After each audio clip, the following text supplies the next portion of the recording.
ಪರಮ ಪೂಜ್ಯ ಬಸವಲಿಂಗ ಸ್ವಾಮಿಗಳಿಗೆ ನಮಸ್ಕರಿಸುತ್ತಾ,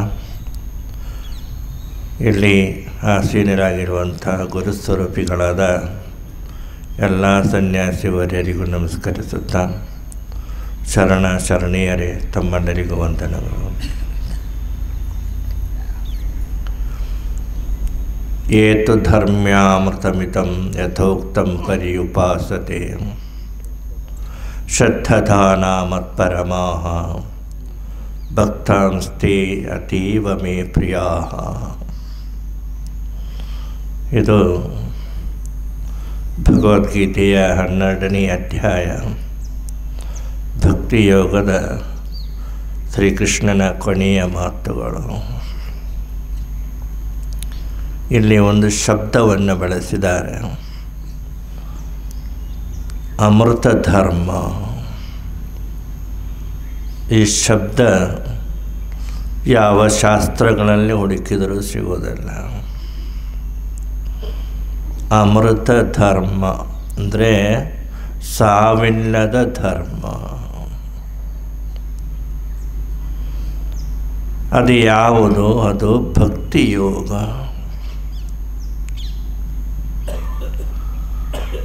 ನಿಮಗೆಲ್ಲ ಎಲ್ಲ ರೀತಿಯ ಯೋಗಗಳು ಪರಿಚಯ ಇದೆ.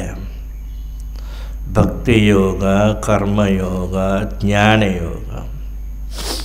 ಪೂಜ್ಯಪ್ಪಗಳಿಂದ ತಾವೆಲ್ಲರೂ ಕಲಿತೀರಿ.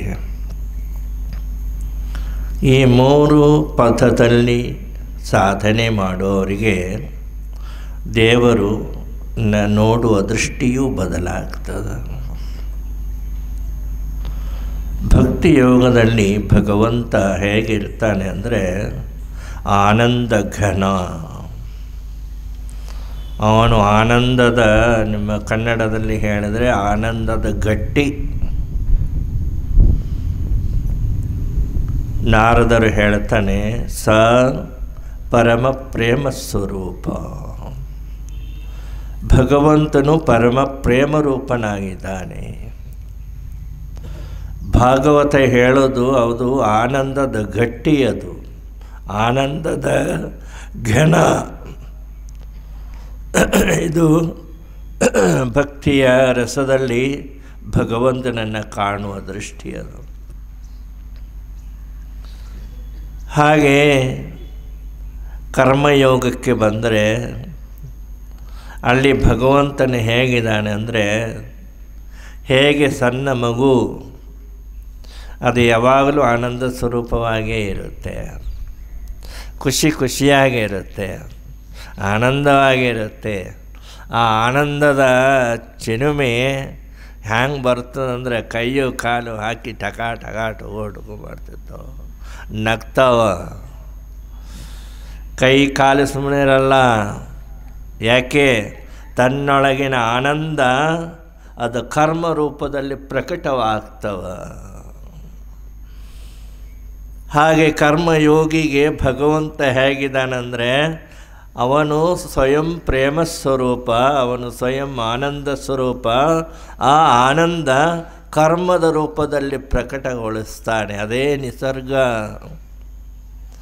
ಅವನು ಸುಮ್ಮನೆ ಇರಲ್ಲ. ನಿಮ್ಗೆ ಗೊತ್ತಿದೆ, ಸಣ್ಣ ಮಕ್ಕಳು ಯಾವಾಗಲೂ ಮನೆಯಲ್ಲಿರಲ್ಲ, ಹೊರಗಡೆ ಹೋಗಿ ಮಣ್ಣಲ್ಲಿ ಮರಳಾಗಿ ಆಟ ಆಡ್ತಾವ. ಬರೀ ಆಟ ಆಡೋದಿಲ್ಲ, ಮರಳಿನಲ್ಲಿ ಮನೆಗಳನ್ನು ಕಟ್ತಾವ. ಇಲ್ಲೇನು? ಯಾಕೆ ಮನೆ ಕಟ್ಟಿದ್ರಿ ಅಂತ ಕೇಳು ಮಕ್ಕಳಿಗೆ. ಕಟ್ಟಬೇಕನ್ನಿಸ್ತು, ಕಟ್ಟೇವಿ. ಯಾಕೆ ಕಟ್ಟಿದ್ರಿ? ಇದೆಲ್ಲ ನಿಮ್ಮ ಶಾಸ್ತ್ರದಲ್ಲಿ ಬರೋ ಪ್ರಶ್ನೆಗಳು. ನಿಮಗೆ ತಿಳಿಯೋ ಭಾಷೆಯಲ್ಲಿ ಕೇಳ್ತಾನೆ ಅಷ್ಟೇ. ಮಕ್ಕಳು ಮನೆ ಕಟ್ಟೋದು ಯಾಕೆ ಕಟ್ಟಿದರು? ಮಕ್ಕಳು ಸರಳವಾಗಿ ಹೇಳ್ತಾರೆ, ಕಟ್ಟಬೇಕು ಅನ್ನಿಸ್ತು, ಕಟ್ಟೇವೆ. ಆ ಮಗುಗೆ ಹೇಳುವ ಶಕ್ತಿ ಇತ್ತು ಅಂದರೆ ಆ ಮಗು ಹೇಳ್ತಿತ್ತು, ನನಗೆ ತುಂಬ ಖುಷಿಯಾಗಿದೆ, ತುಂಬ ಸಂತೋಷ ಆಗಿದೆ, ಸುಮ್ಮನೆ ಇರಲಿಕ್ಕಾಗಲಿಲ್ಲ, ಮನೆಯಾಗ ಮರಳು ಕಂಡೆ, ಮನೆ ಕಟ್ಟಬೇಕನ್ನಿಸ್ತು, ಮನೆ ಕಟ್ಟಿದೆ. And there is no other answer for it. ಅದಕ್ಕೆ ಅದು ಒಂದೇ ಉತ್ತರ. ಸಂತೋಷ ಇದೆ, ಮಾಡಬೇಕನ್ನಿಸ್ತು, ಮಾಡಿದೇವೆ. ಕೆಲ ಶಾಸ್ತ್ರಗಾರರು ಭಾಳ ಬಾರಿ ಪ್ರಶ್ನೆ ಕೇಳ್ತಾರೆ. ಭಗವಂತ ಆನಂದ ಸ್ವರೂಪ, ಅವನಿಗೇನೂ ಬೇಕಾಗಿಲ್ಲ, ಈ ನಿಸರ್ಗವನ್ನು ಮಾಡೋದು ಯಾಕೆ? ಇಷ್ಟು ಅದ್ಭುತವಾದ ಜಗತ್ತನ್ನು ಮಾಡ್ತಾ ಇರ್ತಾನಲ್ಲ, ಯಾಕೆ ಮಾಡ್ತಾನೆ ಇವನಿಗೆ ಯಾಕೆ ಬೇಕಿತ್ತು? ಇವನಿಗೇನು ಬೇಕಾಗಿಲ್ಲ. ಆದರೆ ತನ್ನ ಆನಂದ ಕರ್ಮದ ರೂಪದಲ್ಲಿ, ಸೃಷ್ಟಿಯ ರೂಪದಲ್ಲಿ ಪ್ರಕಟಗೊಳಿಸ್ತಾನವ. ಅದು ಕರ್ಮಯೋಗ. ಮತ್ತು ಗುರುಗಳೇ, ನಿಮ್ಮ ವೇದಾಂತ ಏನು ಹೇಳುತ್ತೆ? ನಿಮ್ಮ ಜ್ಞಾನಯೋಗ ಏನು ಹೇಳುತ್ತೆ ದೇವರ ಬಗ್ಗೆ? ಇದೆ, ಭಾಳ ಮಾರ್ಮಿಕವಾದ ಮಾತು ಇದೆ. ಯಜುರ್ವೇದದಲ್ಲಿ ಬೃಹದಾರಣ್ಯಕ ಉಪನಿಷತ್ತಿನಲ್ಲಿ ಯಾಜ್ಞವಲ್ಕ್ಯ ಭಗವಂತನ ಬಗ್ಗೆ ಅದ್ಭುತವಾದ ಒಂದು ಮಾತನ್ನು ಹೇಳ್ತಾನೆ. ನ ವಾ ಹರೇ ಸರ್ವಸ್ಯ ಕಾಮಾಯ ಸರ್ವಂ ಪ್ರಿಯಂ ಭವತಿ, ಆತ್ಮನಸ್ತು ಕಾಮಾಯ ಸರ್ವಂ ಪ್ರಿಯಂ ಭವತಿ. ಅಂದರೆ ನಮಗೆ ಎಲ್ಲವೂ ಪ್ರಿಯವಾಗಿರುತ್ತೆ. ಮೊಬೈಲ್ ಅಂದರೆ ನಮಗೆ ಭಾಳ ಇಷ್ಟ, ಹೂವಂದರೆ ಭಾಳ ಇಷ್ಟ, ಟಿ ವಿ ಅಂದರೆ ಭಾಳ ಇಷ್ಟ, ಮಕ್ಕಳಂದರೆ ನಮಗೆ ಭಾಳ ಇಷ್ಟ. ಇವೆಲ್ಲವೂ ನಮಗೆ ಭಾಳ ಇಷ್ಟ. ಯಾಕೆ ಅಂದರೆ ಅವರಿಗೋಸ್ಕರ ಅಲ್ಲ, ನನಗೋಸ್ಕರ. ನನ್ನ ಸುಖಕ್ಕಾಗಿ ಇದು ನನಗೆ ಇಷ್ಟ. ನನ್ನ ಸುಖಕ್ಕಾಗಿ ನನ್ನ ಮಕ್ಕಳಿಷ್ಟ. ನನ್ನ ಸುಖಕ್ಕಾಗಿ ಟಿ ವಿ ಇಷ್ಟ. ಟಿ ವಿಗಾಗಿ ನಾನು ಟಿ ವಿಯನ್ನು ಪ್ರೀತಿಸುವುದಿಲ್ಲ. ಮಕ್ಕಳಿಗಾಗಿ ನಾವು ಮಕ್ಕಳನ್ನು ಪ್ರೀತಿಸುವುದಿಲ್ಲ. ಮೊಬೈಲಿಗಾಗಿ ನಾನು ಮೊಬೈಲ್ ಪ್ರೀತಿಸಲ್ಲ. ನನ್ನ ಸುಖಕ್ಕಾಗಿ. ಆತ್ಮನಸ್ತು ಕಾಮಾಯ ಸರ್ವಂ ಪ್ರಿಯಂ ಭವತಿ. ಅದಕ್ಕೆ ಜ್ಞಾನಯೋಗದಲ್ಲಿ ದೇವರು ಹೇಗದಾನಂತ ಕೇಳಿದ್ರೆ, ಒನ್ ಹೂ ಲವ್ಸ್ ಹಿಮ್ಸೆಲ್ಫ್, ಯಾವನು ತನ್ನನ್ನೇ ಪ್ರೀತಿಸ್ತಾನೆ, ಇನ್ನೊಂದು ಪ್ರೀತಿಸುವುದಿಲ್ಲ, ಅವನೇ ದೇವರು. ಅವನು ತನ್ನನ್ನು ಪ್ರೀತಿಸ್ತಾನೆ. ಏಕೆ? ಅವನು ಇಡೀ ವಿಶ್ವದ ಒಡೆಯ, ಇಡೀ ವಿಶ್ವದ ಸೃಷ್ಟಿಕರ್ತ, ಎಲ್ಲದರ ನಿಯಾಮಕ. ತನ್ನ ಆ ಒಂದು ಅಧಿಕಾರ, ತನ್ನ ಸ್ಥಿತಿಯಲ್ಲಿ ಅವನು ತನ್ನನ್ನು ತಾನು ಪ್ರೀತಿಸ್ತಾನೆ. ಇದು ವೇದಾಂತ. ಇಲ್ಲಿ ಮೂರಿನಲ್ಲೂ ಪ್ರೇಮ ಇದೆ, ಪ್ರೀತಿಯದ. ಇದು ಭಕ್ತಿ.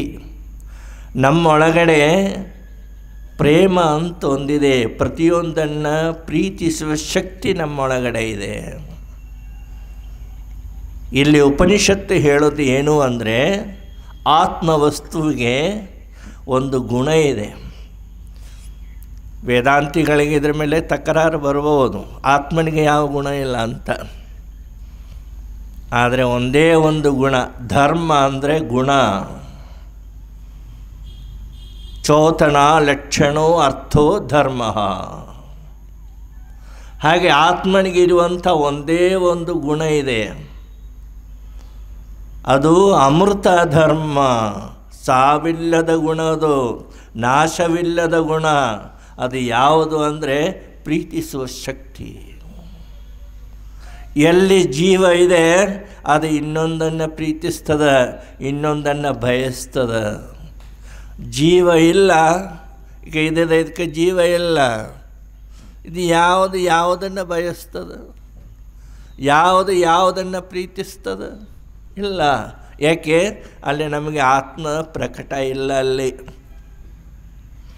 ಎಲ್ಲಿ ಆತ್ಮ ಪ್ರಕಟ ಇದೆಯೋ ಅಲ್ಲಿ ಪ್ರೀತಿ, ಆಸೆ, ಮೋಹ ಎಲ್ಲ ಇರ್ತದೆ,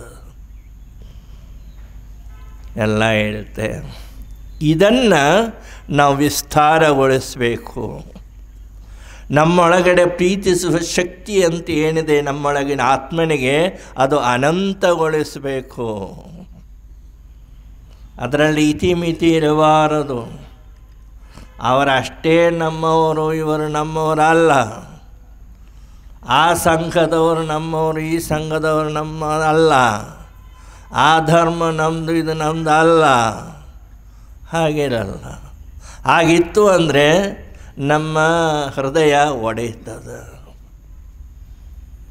ಅದಕ್ಕೆ ಅಮೃತ ಧರ್ಮ ಅಂದರೆ ಯಾವುದೇ ಸೀಮಿತೆಯೂ ಅಲ್ಲದ ಅನಂತವಾದ ಎಲ್ಲವನ್ನ ಪ್ರೀತಿಸುವ. ಸಿದ್ದೇಶ್ವರಪ್ಪರೊಂದು ಮಾತು ಶಬ್ದ ಬಳಸ್ತಾರೆ, ಮಹಾತ್ಮ. ಮಹಾತ್ಮ ಅಂದರೆ ಎಲ್ಲರನ್ನ ತನ್ನಂದೇ ಪ್ರೀತಿಸುವವರು. ಆದರೆ ಮೇಲೆ ಮೇಲೆ ಅವರ ಗುಣಗಳು ನೋಡಿ ಪ್ರೀತಿಸೋದಲ್ಲ, ಎಲ್ಲವೂ ನನ್ನ ಆತ್ಮನೇ ಅಂತ ಪ್ರೀತಿಸುವುದು. ಹಾಗೆ ಯಾರು ಪ್ರೀತಿಸ್ತಾರೆ ಅವರು ಮಹಾತ್ಮ.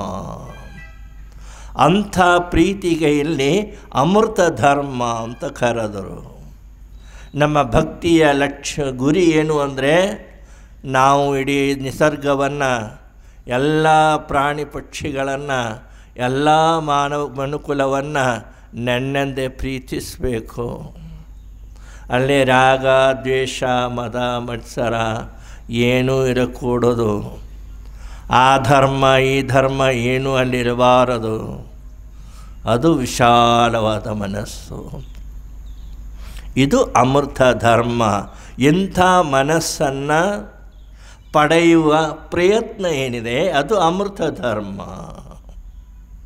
ಕೃಷ್ಣ ಹೇಳ್ತಾನೆ ಇಲ್ಲಿ ತನಕ 12ನೇ ಅಧ್ಯಾಯದಲ್ಲಿ 19 ಶ್ಲೋಕದಲ್ಲಿ ನಾನು ಹೇಳ್ತಾ ಏನು ಬಂದಿದ್ದೇನೆ, ಇದೆಲ್ಲವೂ ಆ ಒಂದು ಮನಸ್ಸನ್ನು ಪಡೆಯುವ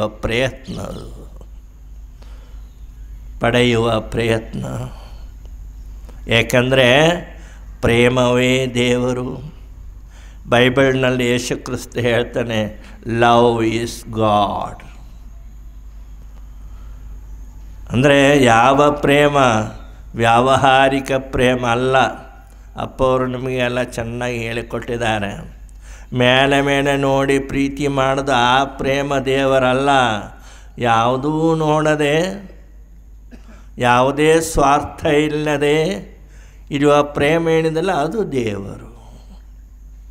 ಅದು ಸಂತರಲ್ಲಿ ಮಾತ್ರ ನಮಗೆ ನೋಡಲಿಕ್ಕೆ ಸಿಗುತ್ತೆ. ಸಂಸಾರಿಗಳಲ್ಲಿ ನೋಡೋಕ್ಕೆ ಸಿಗಲ್ಲ. ಅವರಲ್ಲಿ ಏನಾವುದು ಸ್ವಲ್ಪ ಇರ್ತದೆ. ಇಲ್ಲ, ಮಲ್ಲಿಕಾರ್ಜುನ ಅಪ್ಪಗಳ ಪಾದಕ್ಕೆ ಅಡ್ಡ ಹಾಕಿ ತಲೆ ಹಣೆ ಹಚ್ಚುವಾಗಲೂ ಒಳಗಡೆ ಗುರುದೇವ ನಮ್ಮದು ಒಂದು ಬೇಡಿಕೆ ಅದ ಇಲ್ಲೇನು. ಆದರೆ ಮಹಾತ್ಮರಲ್ಲಿ ಹಾಗಲ್ಲ. ಅವರ ಪ್ರೇಮದಲ್ಲಿ ಯಾವುದೇ ಸ್ವಾರ್ಥತೆ ಇರಲ್ಲ. ಅಂಥವರಿಗೆ ಸಂತರು ಅಂತ ಕರೆಯುತ್ತಾರೆ. ಭಾಳ ವರ್ಷಗಳ ಹಿಂದೆ ನಮಗೆ ಕಲಿಸಿದಂಥ ಗುರು ನಿತ್ಯ ಚೈತನ್ಯ ಯತಿ ಅಂತ ಭಾಳ ದೊಡ್ಡವರು, ಈಗಿಲ್ಲ ಅವರು ಫ್ರಾನ್ಸ್ ದೇಶದಲ್ಲಿದ್ದಾಗ ಅಲ್ಲಿ ಸಮುದ್ರದ ದಡದಲ್ಲಿ ಒಂದು ಮನೆಯಲ್ಲಿ ವಾಸ ಮಾಡ್ತಿದ್ರು, ಭಕ್ತರ ಮನೆ. ಅಲ್ಲಿ ವಾಸ ಮಾಡ್ತಿದ್ರು. ಆ ಮನೆಯಲ್ಲಿ ಒಬ್ಬ ಹುಡುಗ ಇದ್ದ, ಎರಿಕ್ ಅಂತ ಒಬ್ಬ ಹುಡುಗ.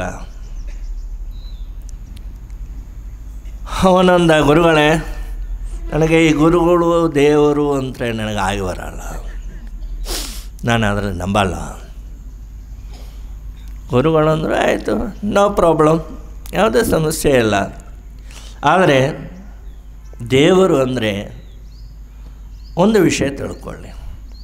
ಈಗ ನೀವು ನನ್ನನ್ನು ಪ್ರೀತಿಸ್ತಿರಲ್ಲ, ನಾನಂದರೆ ನಿಮಗೆ ಭಾಳ ಇಷ್ಟ. ಆ ಪ್ರೀತಿ ಇದೆಲ್ಲ ಅದೇ ದೇವರು.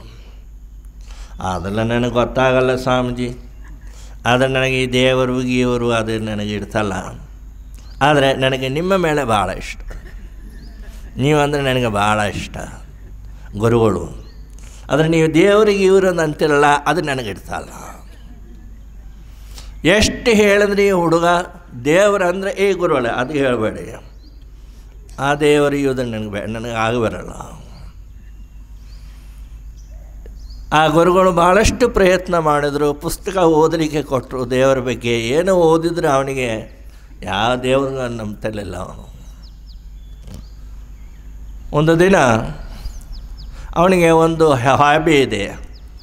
ಹಾಬಿ ಏನು ಅಂದರೆ ಸಮುದ್ರದಲ್ಲಿ ರಬ್ಬರ್ ಬೋಟ್ ತೊಗೊಂಡು ಹೋಗೋದು, ಸುಮ್ಮನೆ ದೂರ ದೂರ ಹೋಗೋದು ಮತ್ತು ವಾಪಸ್ ಬರೋದು. ಸುಮಾರು 5 ಕಿಲೋಮೀಟರ್ 10 ಕಿಲೋಮೀಟ್ರ್ ಹೋಗ್ತಿದ್ದ. ಅವನಿಗೆ ಅದೊಂದು ಹಾಬಿ. ಸಾಯಂಕಾಲ ಸಮಯ ಒಂದು 3 ಗಂಟೆ 4 ಗಂಟೆಗೆಲ್ಲ ಹೋಗ್ತಿದ್ದ ಅವನು ಬೋಟು ತೊಗೊಂಡು. ಒಂದು ದಿನ 3 ಗಂಟೆ ಆಗಿತ್ತು. ಗುರುಗಳು ರೇಡಿಯೋ ನ್ಯೂಸ್ ಕೇಳ್ತಾಯಿದ್ರು. ರೇಡಿಯೋದಲ್ಲಿ ಏನು ಹೇಳ್ತಾಯಿದ್ರು ಅಂದರೆ, ಸಮುದ್ರಕ್ಕೆ ಯಾರೂ ಹೋಗಬೇಡಿ, ಬಿರುಗಾಳಿ ಬೀಸದ, ಮಳೆ ಬರುತ್ತೆ, ಅಪಾಯ ಇದೆ, ರೆಡ್ ಅಲರ್ಟ್, ಯಾರೂ ಸಮುದ್ರಕ್ಕೆ ಹೋಗಬೇಡಿ. ತಕ್ಷಣ ಗುರುಗಳಿಗೆ ಹುಡುಗಂದು ನೆನಪಾಯಿತು. ಯಾಕಂದರೆ ಅವನು ಈಗ ಹೋಗೋ ಸಮಯ. ಈಗ ಕರೆದರು, ಎರಿಕ್ ಎಲ್ಲಿದ್ದೀರಾ? ಅವನು ಸಮುದ್ರದಲ್ಲಿ ಬೋಟ್ ಹಿಡ್ಕೊಂಡು ನಿಂತೇ ಬಿಟ್ಟಿದ್ದ. ತಡಿ ತಡಿ ತಡಿ, ಹೋಗಬೇಡ, ಇವತ್ತು ರೇಡಿಯೋ ನ್ಯೂಸ್ ಅದ, ಹೋಗಬೇಡ, ಬಿರುಗಾಳಿ ಬರುತ್ತೆ, ಹೋಗಬೇಡಿ. ಇಲ್ಲ, ನಾನು ಹೋಗೋನೇ ಅಂದ. ಗುರುಗಳು ಏನು ಹೇಳಿದ್ರೆ ಅವನು ಕೇಳಿಲ್ಲ, ಬೋಟು ತಗೊಂಡು ಹೋಗೇಬಿಟ್ರು. ಮನೆಯಲ್ಲಿ ಗುರುಗಳು ನನ್ನ ಮಗನಿಗೆ ಏನು ಆಗಬಾರ್ದು, ದೇವರೇ ಅವನು ಸುರಕ್ಷಿತವಾಗಿ ಬರಲಿ ಅಂತ ಪ್ರಾರ್ಥನೆ ಮಾಡ್ತಾಯಿದ್ದ ಗುರುಗಳು. ನೋಡಿ, ಆ ಗುರುಗಳಿಗೂ ಆ ಹುಡುಗನಿಗೆ ಯಾವ ಸಂಬಂಧನೇ ಇಲ್ಲ. ಏನು ಮೊಮ್ಮಗನಲ್ಲ, ಏನಲ್ಲ, ಯಾವೊಂದು ಮಗ. ಅವನಿಗಾಗಿ ಈ ಗುರುಗಳು ಪ್ರಾರ್ಥನೆ ಮಾಡ್ತಾರೆ, ಅವನು ಸುರಕ್ಷಿತವಾಗಿ ಬರಲಿ ಅಂತ. ಅದೇ ಗುರುಗಳ ಮಹಾತ್ಮ್ಯ. ಅವರಲ್ಲಿ ಸ್ವಾರ್ಥತೆ ಇಲ್ಲ. ನಮ್ಮನ್ನ ಹಂಗಲ್ಲ, ನಮ್ಮ ಮಕ್ಕಳಷ್ಟೇ ಚೆನ್ನಾಗಿ ಇರಲಿ, ಅವರ ಮಕ್ಕಳ ಅದು ಅವರು ಪ್ರಾರ್ಥನೆ ಮಾಡ್ತಾರೆ, ನಮಗೆ ಹಾಕಬೇಕು. ಅವ್ರ ದೇವರಾಯಿತು, ಅವರ ಪ್ರಾರ್ಥನೆ ಆಯಿತು, ಅವ್ರ ಮಕ್ಕಳು ಅವ್ರು ನೋಡಲಿ, ಅವರ ಸಂಬಂಧ ನಾನು ಯಾಕೆ ಪ್ರಾರ್ಥನೆ ಮಾಡಬೇಕು, ಇದು ನಮ್ಮದು. ಆದರೆ ಗುರುಗಳು ಹಾಗಲ್ಲ, ಅವರು ನಿಮ್ಮೆಲ್ಲರಿಗಾಗಿ ಪ್ರಾರ್ಥನೆ ಮಾಡ್ತಾರೆ, ಎಲ್ಲರಿಗೂ ಒಳ್ಳೆಯದಾಗಲಿ ಅಂತ. ಇದೇ ಗುರುವಿನ ಮಹಾತ್ಮ್ಯ. ಆ ಗುರು ಪ್ರಾರ್ಥನೆ ಮಾಡ್ತಿದ್ರು ಮನೆಯಲ್ಲಿ, ನನ್ನ ಮಗನಿಗೆ ಏನೂ ಆಗಬಾರ್ದು, ಸುರಕ್ಷಿತವಾಗಿ ಬರಲಿ ಅಂತ. ಇವ ಬೋಟು ತಗೊಂಡು ಸ್ಪೀಡಾಗಿ ಓಡಿದ ಸಮುದ್ರಕ್ಕೆ. 4 ಕಿಲೋಮೀಟರ್ 5 ಕಿಲೋಮೀಟ್ರ್ ಹೋದರೂ ಗಾಳಿ ಬೀಸ್ತಾಯಿತ್ತು. ನೆನಪಾಯಿತು, ಗುರುಗಳು ಹೇಳಿದ್ದು, ಹೋಗಲಿ ಬಿಡು, ಏನೂ ಆಗಲ್ಲ. 8 ಕಿಲೋಮೀಟ್ರ್ ಒಳಗಡೆ ಹೋದರು. ವಿಪರೀತ ಗಾಳಿ ಬೀಸ್ತು, ಬೋಟ್ ಅಲಗಾಡಕ್ಕೆ ಶುರುವಾಯಿತು. ದೊಡ್ಡ ದೊಡ್ಡ ತೆರೆಗಳು ಬಂತು. ಇವನಿಗೆ ಸಂಶಯ ಆಯಿತು, ತಿರುಗಿ ಮನೆಗೆ ಹೋಗಲೋ ಅನ್ನೋ ಮುಂದಕ್ಕೆ ಹೋಗಲೋ. ಏನಾಗಲ್ಲ ಅಂತ ಧೈರ್ಯ ಮಾಡಿಕೊಂಡು ಮುಂದಕ್ಕೆ ಹೋದ. ಜೋರಾಗಿ ಗಾಳಿ ತೆರೆ ಬಂತು. ಇವನ ಬೋಟನ್ನು ಸುಮಾರು 50-70 ಫೂಟ್ ಮೇಲೆ ಕೆಸೆದರು. ಇವ ನೋಡ್ದ, ಇಲ್ಲೇ ನಮ್ಮ ಸಮಾಧಿ, ಇನ್ನೇನು ಮನೆಗೆ ಹೋಗಂಗಿಲ್ಲ. ಯಾಕಂದರೆ ಅದು ಸಾದಾ ಪ್ಲಾಸ್ಟಿಕ್ ರಬ್ಬರ್ ಬೋಟ್, ಅವು ಒಡೆದು ಹೋಗ್ತದೆ ಸಮುದ್ರದಲ್ಲಿ. ಅಷ್ಟೇ ಮೇಲಿಂದ ಕೆಳಗಡೆ ಬಿದ್ದರೆ ಅದೆಲ್ಲೂ ಉಳಿತದೆ. ಬೋಟ್ ಡಪ್ ಅಂತ ಸಮುದ್ರಕ್ಕೆ ಬಿತ್ತು. ಅದು ಹೆಂಗೆ ಬಿತ್ತು ಗೊತ್ತಾ? ಉಲ್ಟಾ ಬಿತ್ತದು. ಆ ದೋಣಿಯಲ್ಲಿ ಹತ್ತಲಿಕ್ಕೆ ಬರೋಲ್ಲ. ಇವ ಭಾಳ ಕಷ್ಟಪಟ್ಟ, ಹೆಂಗಾರ ಹತ್ತಿದ್ರೆ ತಿರುಗಿ ಮನೆ ಹೋಗ್ಬೋದಲ್ಲ ಅಂತ. ಆದರೆ ಅವನು ತುಂಬ ಕಷ್ಟಪಟ್ಟರು, ಅವನಿಗೆ ಹತ್ತಲಿಕ್ಕೆ ಆಗಲಿಲ್ಲ. ಮನಸ್ಸಂತು, ಗುರುಗಳೇ ನಿಮ್ಮ ಮುಖ ನೋಡಿ ಅದು ಸಾಯಬೇಕು ಅಂತ ಅನ್ನಿಸ್ತದೆ, ಏನು ಮಾಡಲಿ, ಬಹುತೇಕ ನಾನು ಇಲ್ಲೇ ಸಾಯೋ ಪ್ರಸಂಗ. ಗುರುವೇ, ನಂದು ಒಂದೇ ಒಂದು ಆಸೆ, ನಿಮ್ಮ ಮುಖ ನೋಡಿ ಆದರೆ ನಾನು ಸಾಯಬೇಕು. ತೆರೆಗಳು ಭಾಳ ಜೋರಾಗಿ ಹೇಳ್ತಿತ್ತು. ದೋಣಿ ಹತ್ತುವ ಪ್ರಯತ್ನ. ಕೊನೆಗೆ ಮತ್ತೊಂದು ತೆರೆ ಬಂತು. ಮತ್ತು ದೋಣಿನ ಮೇಲಕ್ಕೆ ಹಾಕಿದ, ಅಷ್ಟೇ ಹತ್ರಕ್ಕೆ. ಇನ್ನೇನು ನಮ್ಮ ದೋಣಿಯನ್ನು ಉಳಿಯಂಗಿಲ್ಲ. ಒಂದು ಸಲ ಬಿದ್ದದ್ದೇ ಹಿಂಗಾಗಿದೆ, ಇನ್ನು 2ನೇ ಸಲ ಬಿದ್ದರೆ ಏನಾಗ್ತದೆ? ಅವ ನೋಡಿದ, ಮುಗೀತು ನಮ್ಮ ಕತೆ. ದೋಣಿ ಕೆಳಗೆ ಬಿತ್ತು, ನೆಟ್ಟಗೆ ಬಿತ್ತು. ಪ್ರಾಣ ಬಂದಂಗೆ ಆತೀವನಿಗೆ. ತಕ್ಷಣ ದೋಣಿ ಹತ್ತಿದ, ಮೋಟ್ರ್ ಚಾಲು ಮಾಡಿದ ಚಾಲಾಯಿತು, ಸಾಯ್ ಅಂತ ಮನೆಗೆ ಹೊಂಟ ಇವನು. ಮನೆ ತಲುಪಿದರು. ಗುರುಗಳು ಎರಿಕನ್ನು ಕಾಯ್ತಾ ಇದ್ದ. ಎರಿಕ್ ಏನೂ ಆಗಿಲ್ಲಲ್ಲ, ನಾನು ಹೇಳ್ತಾನೆ ಗುರುವೇ. ಅವನಂದ, ಗುರುಗಳೇ, ಯು ಡಿಡ್ ಎ ಮಿರಾಕಲ್, ನೀವೊಂದು ದೊಡ್ಡ ಪವಾಡ ಮಾಡಿದ್ರಿ ಅಂದ. ಏನೋ ಅಂದ. ಗುರುಗಳೇ, ನೀವು ಏನೋ ಮಾಡಿದ್ರಿ, ಪವಾಡ ಮಾಡಿದ್ರಿ, ಇಲ್ಲ ನಾನು ಸತ್ತೇ ಹೋಗ್ತಿದ್ದೆ ಅಂದ. ಅವನಂದು, ಏನಾಗಿ ನಾ ಏನು ಪವಾಡ ಮಾಡೋಣ ಮರೆಯ, ನಾ ಏನು ಮಾಡಲ್ಲ ಅಂದ. ನಾನು ನಂಬಂಗಿಲ್ಲ ಅಂದ. ಅವನ ಎಲ್ಲ ಕಥೆಯನ್ನು ಹೇಳಿದರು. ಅವ ಗುರುಗಳು ಅಂದರು, ನೋಡಿ ಇಲ್ಲಿ ಬಂದು ಕೂತ್ಕೊಳ್ಳಿ, ನಾ ಹೇಳ್ತಾನೆ. ಇಲ್ಲ ಗುರುವೇ, ನೀವು ಪವಾಡ ಮಾಡದೇ ಇದ್ದರೆ ನಾನು ಸತ್ತೇ ಹೋಗ್ತಿದ್ದೆ.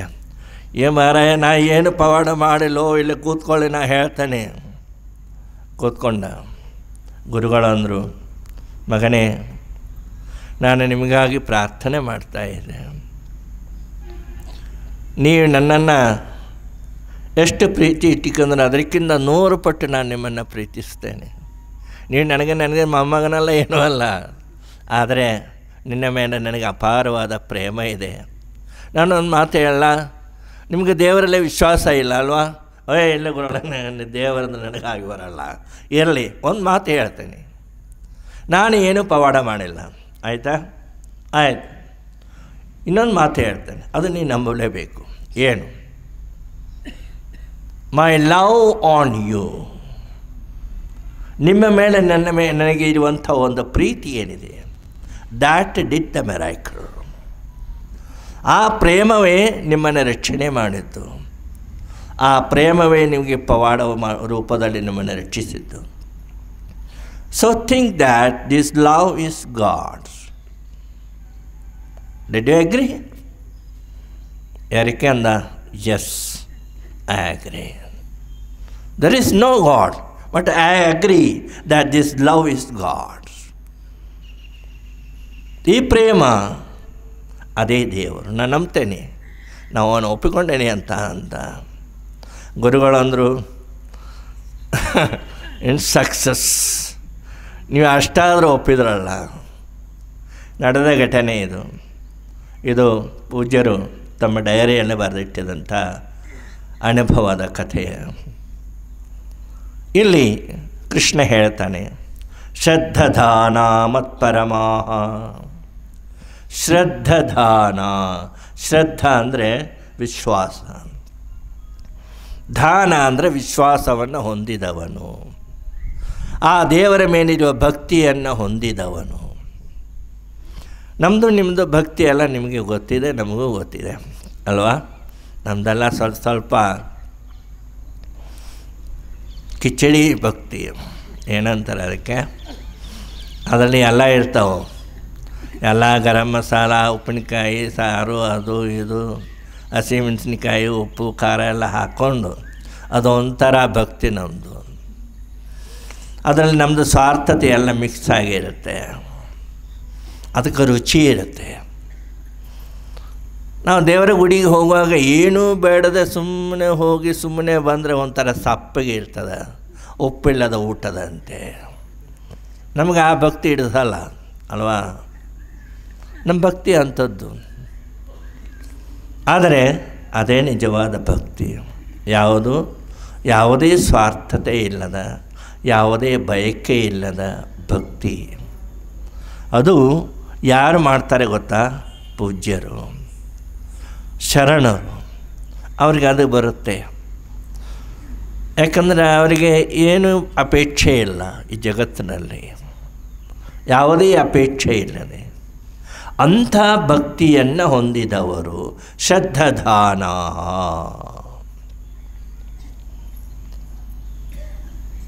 ಅದೊಂದು ರೀತಿಯ ಭಕ್ತಿ. ಅದು ನಿಮ್ಮ ಭಕ್ತಿ ಹೇಗದಂತ ಕೇಳಿದರೆ ಪರಂಪರಾಗತವಾಗಿ ಬಂದಿರುತ್ತೆ. ನಿಮಗೆ ಅಕಸ್ಮಾತ್ ನೀವು ದೇವರಲ್ಲಿ ಯಾಕೆ ನಂಬ್ತೀರಾ ಅಂತ ಕೇಳಿದರೆ ನಿಮ್ಮಲ್ಲಿ ಉತ್ತರ ಇಲ್ಲ. ಯಾಕೋ ಹಂಗೆ ಕೇಳ್ತಾರೆ. ದೇವರು ಅದಾರೋ ಇಲ್ಲ, ದೇವರು ಇದ್ದಾರೆ ಅಂತ ನಮ್ಮಲ್ಲಿ ದೃಢವಾದ ವಿಶ್ವಾಸ. ಯಾಕೆ ನಂಬ್ತೀರಾ ಅಂತ ನೋ ಕ್ವಶ್ಚನ್, ಪ್ರಶ್ನೆ ಕೇಳಬೇಡಿ. ದೇವರಿದ್ದಾನೆ, ನೀವು ನೋಡಿದ್ರಾ? ಅಲ್ಲ ಸ್ವಾಮಿ, ನೋಡಬೇಕಾ? ಇದೆ ಅಂತ ನಮ್ಗೆ ಗೊತ್ತಿದಪ್ಪ, ಮುಗೀತು. ನೀವು ನೋಡಿದಿರಾ ಅಂತ ಯಾಕೆ ಕೇಳ್ತೀರಿ? ಇದೆ ಅಂತ ನಮಗೆ ಪೂರ್ಣ ವಿಶ್ವಾಸ ಇದೆ. ಭಾಳ ವರ್ಷಗಳ ಹಿಂದೆ ಕಕ್ಕಮರಿಯಲ್ಲಿ ಅಪ್ಪಗಳ ಕಾರ್ಯಕ್ರಮ ಇತ್ತು. ಸುಮ್ಮನೆ ಹೀಗೆ ಸಾಯಂಕಾಲ ಸಮಯ ಕೂತ ಸಮಯ ಅಪ್ಪ ನಮಗೆ ಪ್ರಶ್ನೋತ್ತರಗಳು ಅದು ಇದೆಲ್ಲ ಇಟ್ಟಿದ್ರು. ಅಂದರೆ ಮುಂದೆ ಕೂತವ್ರು ಏನು ಬೇಕಾದ್ರೆ ಕೇಳ್ಬೋದು, ನೀವು ಸ್ವಾಮಿಗಳು ಉತ್ತರಿಸ್ಬೋದು ಅಂತ. ಅದ್ರಲ್ಲಿ ಒಬ್ಬ ಹುಡುಗ, ಕಾಲೇಜ್ ಹುಡುಗ, ಅವ ಎದ್ದು ನಿಂತು ಗುರುಗಳು ಹೇಳಿದ್ರು, ಗುರುಗಳೇ ದೇವರೇ ಇಲ್ಲ. ಅವನೇ ನೇರವಾಗಿ ಹೇಳ್ತಾನೆ, ದೇವರೇ ಇಲ್ಲ, ಬರೀ ಸುಳ್ಳು ಅಂತ. ನಾನಂದೆ, ಮತ್ತು ಆತ್ಮ ಇದೆಯಾ? ಆತ್ಮನೂ ಸುಳ್ಳು ಅಂತ. ಮತ್ತು ಆತ್ಮ ಅಂದರೆ ಏನು ಗೊತ್ತಾ ನಿಮಗೆ? ನಾನು ನಿಮ್ಮ ಸ್ವಾಮಿಗಳು ಹೇಳಿದ ಕೇಳೇನೆ, ನಮ್ಮೊಳಗಡೆ ಆತ್ಮ ಅಂತಿದೆ, ಅದೇ ಆತ್ಮ ಅಂತ. ನೀನಿದ್ದಾನೆ ಇಲ್ವೋ ಅಂತ ಕೇಳಿದೆ.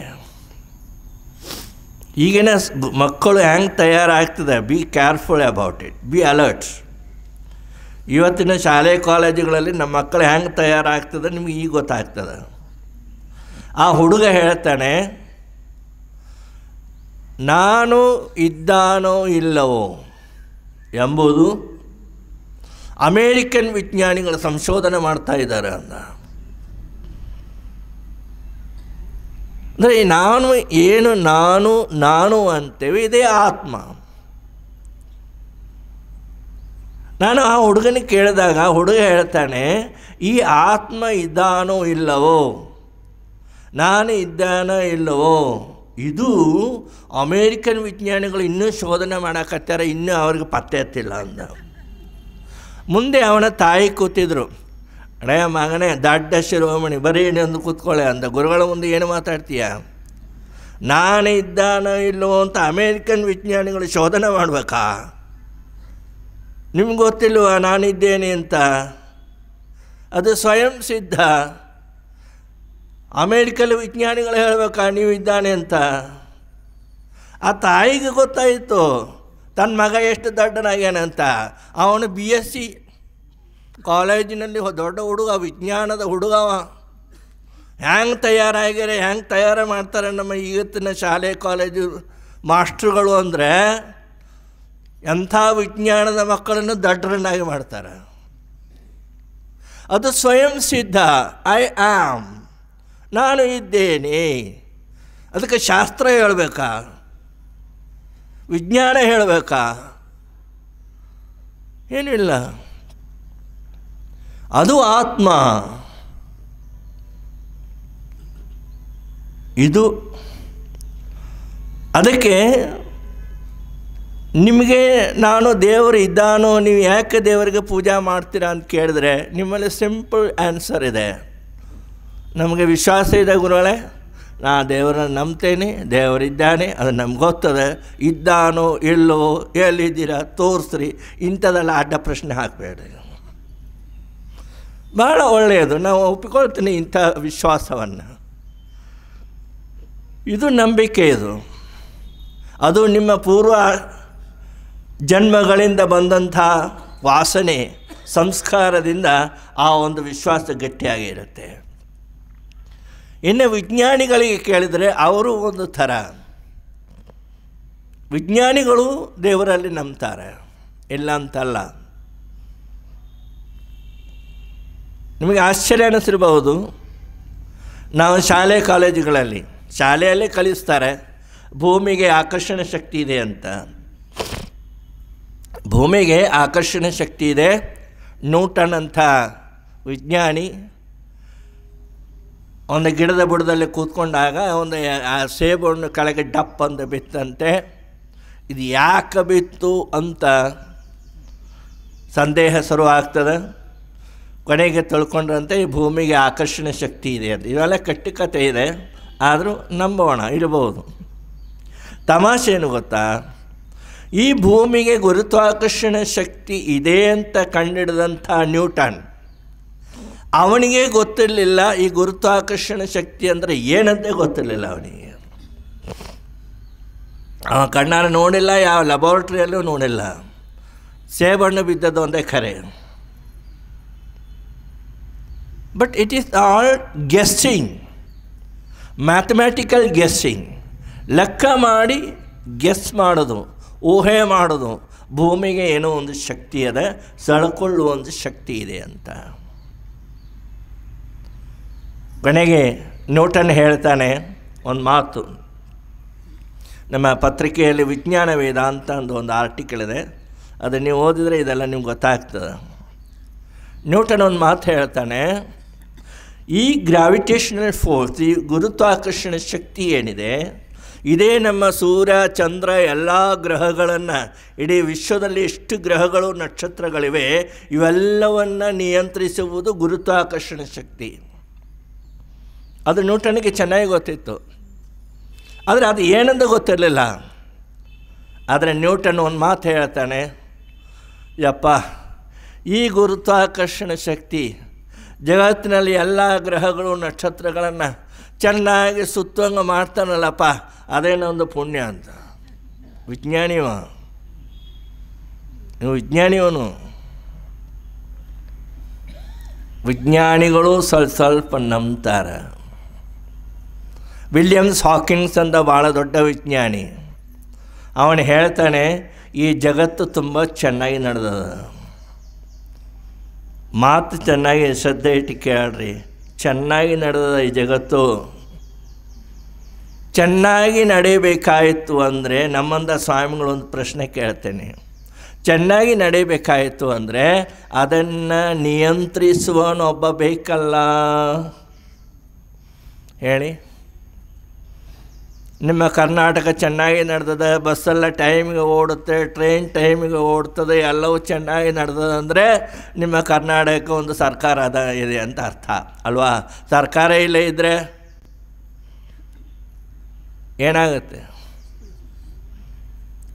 ಯಾರ ಮೇಲೂ ಕಂಟ್ರೋಲ್ ಇಲ್ಲ, ನಿಮ್ಮ ಕರ್ನಾಟಕ ಹೆಂಗಾಗುತ್ತೆ? ಅಂದರೆ there must be something controlling power, controlling force, controlling consciousness. ಇವೆಲ್ಲವನ್ನು ನಿಯಂತ್ರಿಸುವ ಒಂದು ಪ್ರಜ್ಞೆ, ಒಂದು ಅರಿವು ಇಡೀ ವಿಶ್ವವನ್ನೇ ನಿಯಂತ್ರಿಸ್ತಾ ಇರಬೇಕು. ಅದಕ್ಕೆ ನಾವು ದೇವರು ಅಂತ ಕರೀತೇವೆ. ಅದರಲ್ಲಿ ವಿಶ್ವಾಸ ಇರಬೇಕು. ಹಾಗೆ ಯಾರು ವಿಶ್ವಾಸ ಇಟ್ಟುಕೊಂಡಿದ್ದಾನೆ ಅವನು ಶ್ರದ್ಧಾದಾನಃ ಮತ್ಪರಮಾಹ. ಮತ್ಪರಮಾಹ ಅಂದರೆ ಜಗತ್ತಿನಲ್ಲಿ ನಾವು ಯಾವುದಾದ್ರೂ ಆಶ್ರಯಿಸಿದಂಥದ್ದಿದ್ದರೆ, ಪೂರ್ಣವಾಗಿ ನಾವು ನಂಬಿಕೆ ಇಟ್ಟು ಆಶ್ರಯಿಸಬಹುದಾದದ್ದು ಏನಾವುದಿದ್ದರೆ ಅದು ಭಗವಂತ, ಅದು ದೇವರು. ನಾವು ದೇವರ ಮೇಲೆ ನಂಬಿಕೆ ಇಡ್ತೇವೆ, ದೇವರ ಮೇಲೆ ಆಶ್ರಯ ಇಡ್ತೇವೆ. ಯಾಕೆ ಗೊತ್ತಾ? ನಾವು ಅಂದುಕೊಂಡಂಗೆ ಯಾವುದೂ ನಡೆಯಲ್ಲ. ಪಕ್ಕದ ಮನೆಯೇ ಸರಿ ಇಲ್ಲ, ಈ ಕಡೆ ಮನೆಯೂ ಸರಿ ಇಲ್ಲ, ಮುಂದಿನ ಮನೆಯೂ ಸರಿ ಇಲ್ಲ. ಮಕ್ಕಳು ನಮ್ಮ ಮಾತು ಕೇಳಲ್ಲ. ಎಲ್ಲ ಪ್ರಾಬ್ಲಮ್ ಸ್ವಾಮಿ. ಅದಕ್ಕೆ ದೇವರ ಹತ್ರ ಬಂದೇನೆ. ಅಲ್ಲ, ಎಲ್ಲವೂ ಪ್ರಾಬ್ಲಮ್. ಅದಕ್ಕೆ ದೇವರು ಬೇಕು. ಯಾಕೆ ಬೇಕು? ಎಲ್ಲವೂ ಪ್ರಾಬ್ಲಮ್.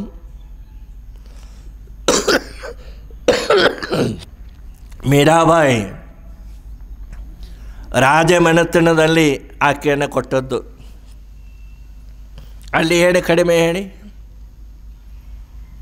ಆದರೆ ಜೀವನದಲ್ಲಿ ಪಡಬಾರ್ದದೆಲ್ಲ ಕಷ್ಟಗಳು ಪಟ್ಟರು. ಗಂಡ ತೀರಿ ಹೋದರು. ರಾಜನ ಅರಮನೆಯ ಮಹಾರಾಣಿಯಕ್ಕೆ ರಾಜಕುಮಾರಿ. ಗಂಡನ ಮನೆ ಕಡೆ ಇದ್ದ ಸಂಬಂಧಿಕರೆಲ್ಲ ಆಕೆಗೆ ಕಿರುಕುಳ ಕೊಟ್ಟರು. ಕೃಷ್ಣನ ಪೂಜಾ ಬುಟ್ಟಿಯಲ್ಲಿ ಹೂವಿನ ಬುಟ್ಟಿಯಾಗ ಹಾವನ್ನು ಇಟ್ಟರು. ಗಂಡನ ಮನೆಯವರು ನೋಡಿವರಲ್ಲ. ರಾತ್ರಿ ಹಾಲು ಕುಡಿಯಾಕೆ ಕೊಟ್ಟರು, ಹಾಲಲ್ಲೇ ವಿಷ ಹಾಕಿ ಕೊಟ್ಟರು. ಎಲ್ಲ ಇತ್ತು. ರಾಜನ ಅರಮನೆಯಲ್ಲಿ ಮೀರಾಬಾಯಿಗೆ ಯಾವುದಕ್ಕೆ ಕೊರತೆ ಇದೆ? ಆದರೆ ಈ ಕಷ್ಟಗಳಿಂದ ಪಾರಾಗಲಿಕ್ಕೆ ಮೀರಾಬಾಯಿಗೆ ಕೃಷ್ಣ ಬೇಕಾಯಿತು. ಕೊನೆಗೆ ಮೀರಾಬಾಯಿ ತುಳಸಿದಾಸನಿಗೆ ಒಂದು ಪತ್ರ ಬರೀತಾಳೆ. ನಮ್ಮಂಥ ಸನ್ಯಾಸಿಗಳಿಗೆ ಭಾಳ ಇಷ್ಟ ಆ ಪತ್ರ. ಅದೊಂದು ಪುಸ್ತಕನೇ ಇದೆ, ಮೀರಾಬಾಯಿಯ ಪತ್ರ. ಸಂಕ್ಷಿಪ್ತವಾಗಿ ನಿಮಗೆ ತಿಳಿಯೋಂಗೆ ಹೇಳ್ತೀನಿ, ದೊಡ್ಡ ಉದ್ದ ಇದೆ ಪತ್ರ. ಅದು ನಿಮ್ಮ ಮನೆ ಸಂಸಾರದ ಬಗ್ಗೆ ಹೇಳಲ್ಲ, ಹಂಗೆ ಅಷ್ಟೆಲ್ಲ ಹೇಳಿ ತುಳಸಿದಾಸರಿಗೆ ಮೀರಾಬಾಯಿ ಕೇಳ್ತಾಳೆ, ತುಳಸಿದಾಸ್ ಇಷ್ಟೆಲ್ಲ ಕಷ್ಟ ಇದೆ, ನನ್ನನ್ನು ಕೊಲ್ಲೋ ಪ್ರಯತ್ನ ಮಾಡ್ತಾರೆ, ಹೇಳಿ ನಾನು ಸೊಸೆಯಾಗಿ ಈ ಮನೆಯಲ್ಲಿ ನಾನು ಏನು ಜವಾಬ್ದಾರಿಯಿಂದ ಕೆಲಸ ಮಾಡಬೇಕಾಗಿದೆ ಅದೆಲ್ಲವೂ ಮಾಡಬೇಕಾಗಿದೆ. ಅದು ನನ್ನ ಕರ್ತವ್ಯವೂ ಕೂಡ, ಅದು ನನ್ನ ಒಂದು ಭಾಗ. ಆದರೆ ಇವರೇ ನನ್ನನ್ನು ಕೊಲ್ಲೋ ಪ್ರಯತ್ನ ಮಾಡ್ತಾಯಿದ್ದಾರೆ, ನನಗೆ ಶಾಂತಿ ಸಮಾಧಾನ ಕೊಡ್ತಾ ಇಲ್ಲ, ಕೃಷ್ಣನನ್ನು ಪೂಜಿಸಲಿಕ್ಕೆ ಬಿಡ್ತಾ ಇಲ್ಲ. ನನಗೆ ಒಮ್ಮೊಮ್ಮೆ ಅನ್ನಿಸ್ತದೆ ಈ ಮನೆಯೇ ಬಿಟ್ಟು ಹೋಗ್ಬೇಕು ಅನ್ನಿಸ್ತದೆ, ಭಿಕ್ಷಾಂದೇಹಿಯಾಗಿ ಹೋಗ್ಬೇಕು ಅನ್ನಿಸುತ್ತೆ. ಹೇಳಿ ತುಳಸಿದಾಸ್, ನಾನು ಸೊಸೆಯಾಗಿ ಇನ್ನೂ ಈ ಅರಮನೆಯಲ್ಲೇ ಸಾಯಬೇಕಾ ಅಥವಾ ಭಿಕ್ಷಾಂದೇಹಿಯಾಗಿ ಈ ಅರಮನೆಯನ್ನು ಬಿಟ್ಟು ಹೋಗಲೇ ಹೇಳಿ ಅಂದ. ತುಳಸಿದಾಸ್ ಒಂದು ಮಾತು ಹೇಳ್ತಾನೆ, ಆ ಉತ್ತರ ಬಹುತೇಕ ನಿಮಗೆ ಇಡಿಸಿರ್ಲಿಕ್ಕಿಲ್ಲ, ಆದರೆ ನಮ್ಮಂಥ ಸ್ವಾಮಿಗಳಿಗೆ ಭಾಳ ಇಷ್ಟ. ತುಳಸಿದಾಸ್ ಹೇಳ್ತಾನೆ, ಯಾರು ನಿಮಗೆ ಭಕ್ತಿಯನ್ನು ಮಾಡಲಿಕ್ಕೆ ಬಿಡುವುದಿಲ್ಲ, ಆಧ್ಯಾತ್ಮಿಕ ಸಾಧನೆಗಳನ್ನು ಮಾಡಲಿಕ್ಕೆ ಬಿಡುವುದಿಲ್ಲ, ಜಪ ತಪ ಮಾಡಲಿಕ್ಕೆ ಬಿಡುವುದಿಲ್ಲ, ಅವರು ನಿಮ್ಮ ಬಂಧುಗಳು ಅಲ್ಲವೇ ಅಲ್ಲ. ಅವರು ನೀವು ಅವರನ್ನು ಬಿಟ್ಟು ಹೋಗ್ಬೋದು ಅಂದರು. ಮೀರಾಬಾಯಿ ತಡ ಮಾಡಲ್ಲ, ಆಗಂದಾಗಲೇ ಗಂಟೆ ಕಟ್ಟಿ ಅರಮನೆಯನ್ನು ಬಿಟ್ಟು ಹೊರಟು ಹೋದರು. ಮೀರಾಬಾಯಿ ಹೊರಟು ಹೋಗುವಾಗ ಅಲ್ಲಿರುವಂಥ ಬಂಧು ಬಾಂಧವರು ಕೋಟೆಯ ಬಾಗಿಲನ್ನು ಡಬಾ ಅಂತ ಬಂದ್ ಮಾಡಿದರು.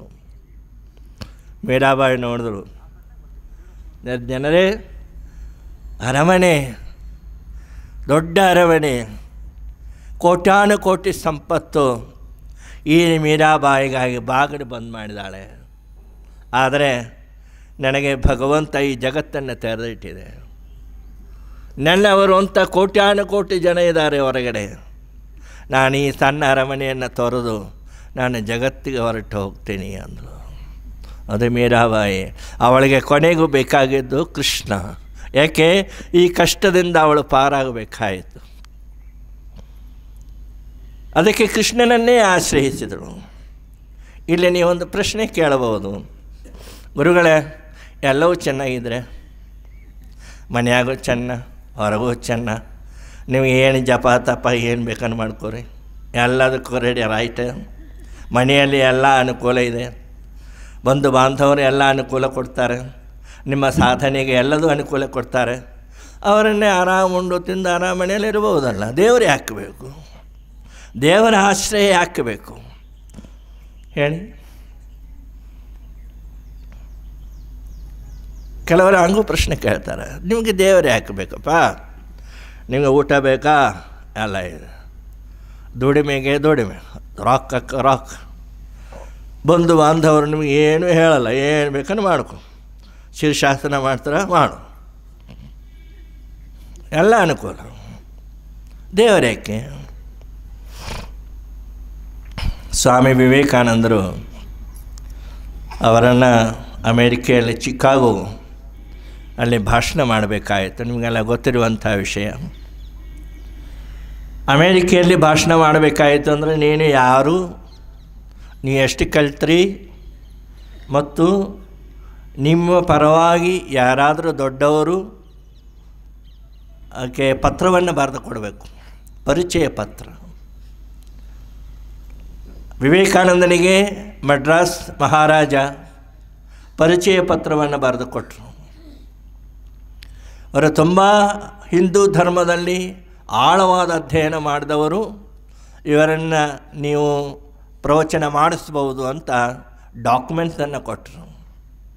ಕಲ್ಕಟ್ಟಾದ ನಿವಾಸಿಗಳೆಲ್ಲ ಸೇರಿಕೊಂಡು ವಿವೇಕಾನಂದರಿಗೆ ಎಲ್ಲರೂ ಹಣ ಕಲೆಕ್ಷನ್ ಮಾಡಿ ಒಂದಿಷ್ಟು ದೊಡ್ಡ ಗಂಟು ದುಡ್ಡನ್ನು ಕೈಯಲ್ಲಿ ಕೊಟ್ಟರು. ಮುಂಬೈಯಿಂದ ಅಮೇರಿಕಕ್ಕೆ ಹೋಗಲಿಕ್ಕೆ ಹಡಗಿನಲ್ಲಿ ಎಲ್ಲ ಟಿಕೆಟ್ ವ್ಯವಸ್ಥೆ, ಊಟ ತಿಂಡಿ ವ್ಯವಸ್ಥೆ ಎಲ್ಲ ಬುಕ್ ಮಾಡಿಕೊಟ್ರು. ಇನ್ನೊಬ್ಬ ಶ್ರೀಮಂತ, ಏನು ಬೇಕಾಗಿದೆ, ಏನು ಕಡಿಮೆ ಐತೆ ಹೇಳಿ, ಎಲ್ಲವೂ ರೆಡಿ. ವಿವೇಕಾನಂದರು ಅಮೇರಿಕಕ್ಕೆ ಹೋಗ್ತಾನೆ. ಅಲ್ಲಿ ಹೋಗಿ ಕೆಳಗೆ ಇಳಿದದೇ ತಡ. ಇವನು ಯಾವುದ ಕಳ್ಳ ಇರಬಹುದು ತಿಳ್ಕೊಂಡು ಮೊದಲೇ ವಿವೇಕಾನಂದ ಕಾವಿ ಬಟ್ಟೆನೇ ತಗೊಂಡು ಹೋಗ್ಬಿಟ್ಟ. ಇನ್ನೊಬ್ಬ ಅವನ ಕೈಯಲ್ಲಿ ಇದು ರೊಕ್ಕ ಕಸ್ಕೊಂಡು ಓಡುವಾಗ, ಅಮೇರಿಕ ಇದು. ಕೊನೆಗೆ ಯಾವ ಪರಿಸ್ಥಿತಿ ಬಂದಿತ್ತು ಅಂದರೆ, ಚಿಕಾಗೋಗೆ ಹೋಗುವಾಗ ಅದೇನೇ ಕಾಗದ ಪತ್ರಗಳಿದ್ದೋ ಅದೆಲ್ಲವೂ ಯಾರೋ ಕಸ್ಕೊಂಡ್ರು. ಪರಿಚಯ ಪತ್ರ ಇತ್ತು, ಅದು ಯಾರೋ ಕಸ್ಕೊಂಡ. ಏನೋ ಒಂದಿಷ್ಟು ಹಣ ಇತ್ತು, ಅದರಲ್ಲಿ ಸ್ವಲ್ಪ ಏನಾದರೂ ಊಟ ತಿಂಡಿ ಮಾಡ್ತಿದ್ದ. ಆ ದುಡ್ಡು ಎಲ್ಲ ಖಾಲಿ, ಎಲ್ಲ ಪಿಕ್ ಪಾಕೆಟ್ ಎಲ್ಲ ಖಾಲಿನೇ, ಏನೇನೇ ಇಲ್ಲ. ಊಟ ಇಲ್ಲದೆ, ಕುಡಿಯೋಕೆ ನೀರಿಲ್ಲದೆ ನಿರ್ಗತಿಕನಾಗಿ ಸುಸ್ತಾಗಿ ಟ್ರೈನಿಂದ ಕೆಳಗೆ ಇಳಿಲಿಕ್ಕೆ ಆಗಲಾರದೆ ಟ್ರೈನಿಂದ ಡಪ್ ಅಂದು ಬಿತ್ತ ಕೆಳಗೆ. ಎಷ್ಟು ಸುಸ್ತಾಗಿರಬೇಕು ವಿವೇಕಾನಂದರು ಆವಾಗ ಹೇಳಿ. ಏನೇನೇ ಇಲ್ಲ. ಎಲ್ಲಿ ಭಾರತ ದೇಶದಿಂದ ಏನು ತಗೊಂಡು ಹೋದರೂ ಎಲ್ಲವೂ ನಷ್ಟ. ವಿವೇಕಾನಂದರ ಬಾಯಿಂದ ಒಂದು ಶಬ್ದ ಬಂತು, ಅಮ್ಮ. ಮತ್ತಿನ್ನು ಯಾರಿಗೆ ಕರೆಯೋದು? ಎಲ್ಲ ಅನುಕೂಲ ಆಗಿತ್ತು, ಎಲ್ಲ ಡಾಕ್ಯುಮೆಂಟ್ಸು ಇದೆ, ದುಡ್ಡಿದೆ, ಎಲ್ಲ ಇದೆ, ಎಲ್ಲ ಕಳ್ಕೊಂಡ. ಈ ಕೊನೆಗೆ ಯಾರು ಬೇಕಾಯಿತು? ಯಾವಮ್ಮ ಇದು? ಎತ್ತ ತಾಯಿ ಅಲ್ಲ, ಎತ್ತ ತಾಯಿ ಅಲ್ಲಿ ಕಲ್ಕಟ್ಟದಾಗ. ಅವಳೇನು ಮಾಡೋಳು ಅಮೇರಿಕಕ್ಕೆ ಬಂದು? ಯಾರು ಎಲ್ಲಿ ಇದ್ದರೂ ನಮ್ಮನ್ನು ಸಹಾಯ ಮಾಡೋರು ನಮ್ಮ ತಂದೆ ತಾಯಿ ಅಲ್ಲ, ಅವ್ರ ಮನೆಯಾಗೆ ಇರ್ತಾರೆ. ನಾನು ಎಲ್ಲೇ ಇದ್ದರೂ, ನನಗೆ ಏನೇ ಆದರೂ ನನ್ನ ರಕ್ಷಣೆಗೆ ಬರೋನು ಒಬ್ಬನೇ ಈ ಜಗತ್ತಿನಾಗ. ಯಾರು? ನಮ್ಮ ಮಾಮ ಅಲ್ಲ, ಮಕ್ಕಳಲ್ಲ, ಯಾವ ಸಂಪತ್ತಲ್ಲ, ಭಗವಂತನೊಬ್ಬನೇ. ಭಗವಂತನೊಬ್ಬನೇ. ಅದು ವಿವೇಕಾನಂದನಿಗೆ ಗೊತ್ತಿತ್ತು. ಅದಕ್ಕೆ ಜೋರಾಗಿ ಕರೆದ, ಹಮ ಅಂತ ಬಿದ್ದ ಸ್ಟೇಷನ್ನಲ್ಲಿ. ತಕ್ಷಣ ಒಂದು ತಾಯಿ ಓಡೋಡಿ ಬಂದಳು. ನೋಡಿ ಭಗವಂತ ಎಷ್ಟು ಕೆಲಸ ಮಾಡ್ತಾರೆ. ಅಲ್ಲೇ ಒಂದು ಮನೆ ಇತ್ತು. ಆ ತಾಯಿ ನೋಡಿದಳು, ಓಡಿ ಬಂದು ವಿವೇಕಾನಂದನ ಕೈ ಎತ್ತಿ ಮೇಲೆ ಕುಣಿಸಿದ್ರು. ಕೇಳಿದರು, ನೀವು ಭಾರತ ದೇಶದಿಂದ ಬಂದ ಸನ್ಯಾಸಿಯೇ? ಹೌದು. ಆಯ್ತು. ಚಿಕಾಗೋಗೆ ಬಂದಿರಬೇಕಲ್ಲ? ಹೌದು. ಮನೆಯೊಳಗಡೆ ಕರ್ಕೊಂಡು ಹೋದರು, ಸ್ನಾನ ಮಾಡಿಸಿದ್ರು, ಹೊಟ್ಟೆ ತುಂಬ ಉಣಿಸಿದ್ರು. ಆ ತಾಯಿ ಎಷ್ಟು ದೊಡ್ಡ ಕೆಲಸ ಮಾಡ್ಯಾರ ಅಂತ ಕೇಳಿದ್ರೆ, ಊರು ಕರ್ಕೊಂಡು ಹೋಗಿ ಪ್ರವಚನ ಮಾಡಿಸಿ ಕಾಣಿಕೆ ಬರ್ತಾವಲ್ಲ, ಆ ಕಾಣಿಕೆ ಗುರುಗಳಿಗೆ ಕೊಡ್ತಿದ್ರು. ಖರ್ಚಿಗೆ ದುಡ್ಡು ಆಯಿತಾ? ಒಂದು ಕಾಲೇಜ್, ಹಾರ್ವರ್ಡ್ ಕಾಲೇಜಿಗೆ ಕರ್ಕೊಂಡು ಹೋಗಿ ಅಲ್ಲಿ ಪ್ರೊಫೆಸರಿಗೆ ಹೇಳಿದರು, ಸರ್ ಇಲ್ಲಿ ಒಬ್ಬ ಸನ್ಯಾಸಿ ಇದ್ದಾನೆ, ತುಂಬ ಬ್ರಿಲಿಯಂಟ್, ತುಂಬ ಜ್ಞಾನಿಗಳು, ನೀ ಏನು ಬೇಕಾದ್ರೆ ಪ್ರಶ್ನೆ ಕೇಳಿ ಅದಕ್ಕೆ ಉತ್ತರಿಸ್ತಾನೆ, ನೀವು ಅವರಿಗೆ ಸರ್ಟಿಫಿಕೇಟ್ ಕೊಡಬೇಕು. ತುಂಬ ತಿಳಿದವರು, ಜ್ಞಾನಿಗಳು ಅಂತ ಸರ್ಟಿಫಿಕೇಟ್ ಕೊಡಿ. ಹಿಂದೂ ಧರ್ಮದ ಬಗ್ಗೆ ಆಳವಾದ ಕಲಿತವರು ಒಂದು ಸರ್ಟಿಫಿಕೇಟ್ ಕೊಡಿ, ನಿಮ್ಮ ಪರಿಚಯ ಪತ್ರ ಕೊಡಿ ಅಂದ. ಅವನು ಕೆಲವಾರು ಪ್ರಶ್ನೆಗಳನ್ನೇ ಕೇಳಿದ ವಿವೇಕಾನಂದರಿಗೆ. ಎಲ್ಲ ಬಡ ಬಡ ಬಡ ಉತ್ತರಿಸಿದ. ಅವರಂದರು, ಇಂಥವರಿಗೆ ಮತ್ತು ಕೊಟ್ಟು ಇನ್ನು ಯಾರಿಗೆ ನಾನು ಬರೆದು ಕೊಡಲಿ ಅನ್ನೋ. ಇಂಥ ಜ್ಞಾನಿಗಳಿಗೆ ಬರೆದು ಕೊಟ್ಟು ಮತ್ತು ಇನ್ನು ಯಾರಿಗೆ ಬರೆದು ಕೊಡಬೇಕು? ನಮ್ಮ ಯೂನಿವರ್ಸಿಟಿಗೆ ಇದು ದೊಡ್ಡ ಹೆಮ್ಮೆ. ಆಗಂದಾಗಲೇ ಬರೆದು ಸೈನ್ ಹಾಕಿ ಸೀಲ್ ಹಾಕಿ ಕೊಟ್ಟರು. ಅದೇ ವಿವೇಕಾನಂದರು ಹೋಗಿ ಮುಂದೆ ಭಾಷಣ ಮಾಡ್ತಾನೆ. ನಾನು ಹೇಳಿದಷ್ಟೇ, ಎಲ್ಲ ಇದ್ದರೂ ಯಾವ ಅಪ್ಪ ಅಮ್ಮನೂ ಬರಲ್ಲ, ಕೊನೆಗೆ ಬರೋದಲ್ಲಿ ಎಲ್ಲ ಅದು. ಅದಕ್ಕೆ ಕೃಷ್ಣ ಹೇಳ್ತಾನೆ, ಭಗವಂತನೊಬ್ಬನೇ ಪರಮ ಆಶ್ರಯ ಅಂತ ತಿಳಿದಿರ್ತಾನಲ್ಲ, ಅಂಥ ಭಕ್ತರು ನನಗೆ ಅತ್ಯಂತ ಪ್ರಿಯ. ಕೃಷ್ಣನ ಮನಸ್ಸೇ ಆಗದೆ ಹೇಳಿ.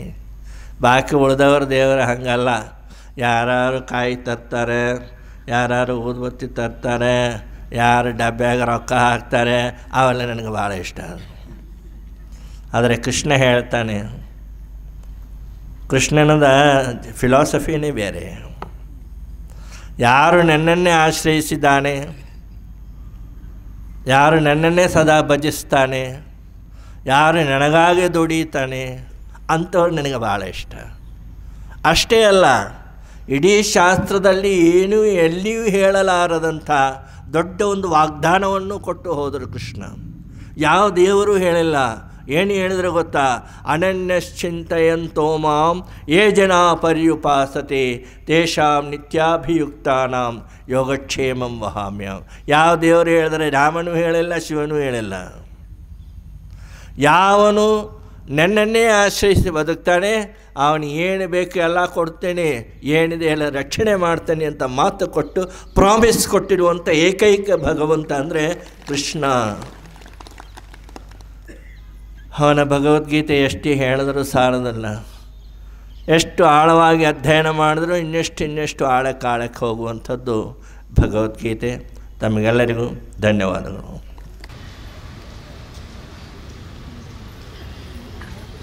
ಮಡಿಕೆಯ ಮಾಡುವಡೆ ಮಣ್ಣೆ ಮೊದಲು, ತೊಡಿಗೆಯ ಮಾಡುವಡೆ ಹೊನ್ನೆ ಮೊದಲು, ಶುಭಪಥವನರಿವಡೆ ಗುರುಪಥವೇ ಮೊದಲು, ಕೂಡಲ ಸಂಗಮ ದೇವರ ನರಿವಡೆ ಶರಣರ ಸಂಘವೇ ಮೊದಲು.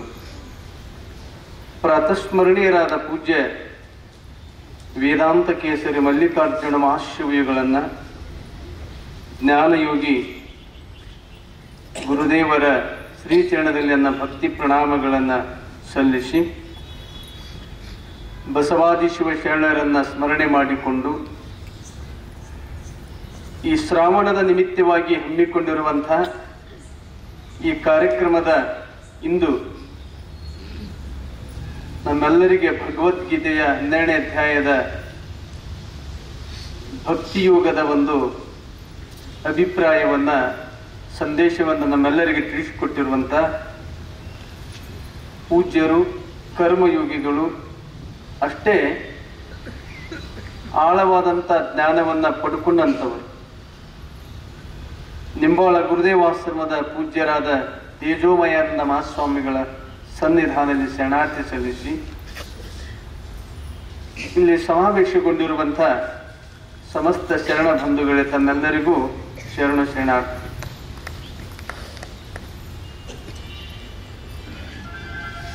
ಪರಮಾತ್ಮನಿಗೆ 2 ಲಕ್ಷಣಗಳನ್ನು ಕೊಡ್ತಾರೆ ಸಾಮಾನ್ಯವಾಗಿ. ಒಂದು ಸಾಕಾರ, ಇನ್ನೊಂದು ನಿರಾಕಾರ. ಸಾಕಾರ ಅಂದ್ರೆ ಏನು? ಸಾಕಾರ ಅಂದ್ರೆ ಕಾಣುವುದಕ್ಕೆ ಸಾಕಾರ ಅಂತ ಕರೀತಾರೆ. ನಿರಾಕಾರ ಅಂದ್ರೆ ಕಾಣದೇ ಇರುವುದಕ್ಕೆ ನಿರಾಕಾರ ಅಂತ ಕರೀತಾರೆ. ಇಲ್ಲಿ ಕಾಣುವುದರ ಹಿಂದೆ ಕಾಣುವುದು ಸಾಕಾರ, ಕಾಣದ ವಸ್ತು ಹಿಂದೆ ನಿರಾಕಾರ ಇರ್ತದೆ. ಈ ದೇಹ ಕಾಣ್ತದೆ, ನಡಿತೇವಿ, ಉಣ್ತೇವಿ, ವ್ಯವಹಾರ ಮಾಡ್ತೀವಿ, ಎಲ್ಲವೂ ಮಾಡ್ತೀವಿ. ಇದರಿಂದ ಈ ದೇಹದಿಂದ ಇದು ಕಾಣ್ತದೆ, ಸಾಕಾರ. ಇದು ನಡೆಯುವುದಕ್ಕೆ, ಉಣ್ಣುವುದಕ್ಕೆ, ಮಾತನಾಡುವುದಕ್ಕೆ, ಕೇಳುವುದಕ್ಕೆ ಆಧಾರವಾಗಿರುವಂತಹದ್ದು ಯಾವುದಂದ್ರೆ ಅದು ನಿರಾಕಾರ. ಅದು ಪರಮಾತ್ಮ, ನಿರಾಕಾರ ಪರಮಾತ್ಮ.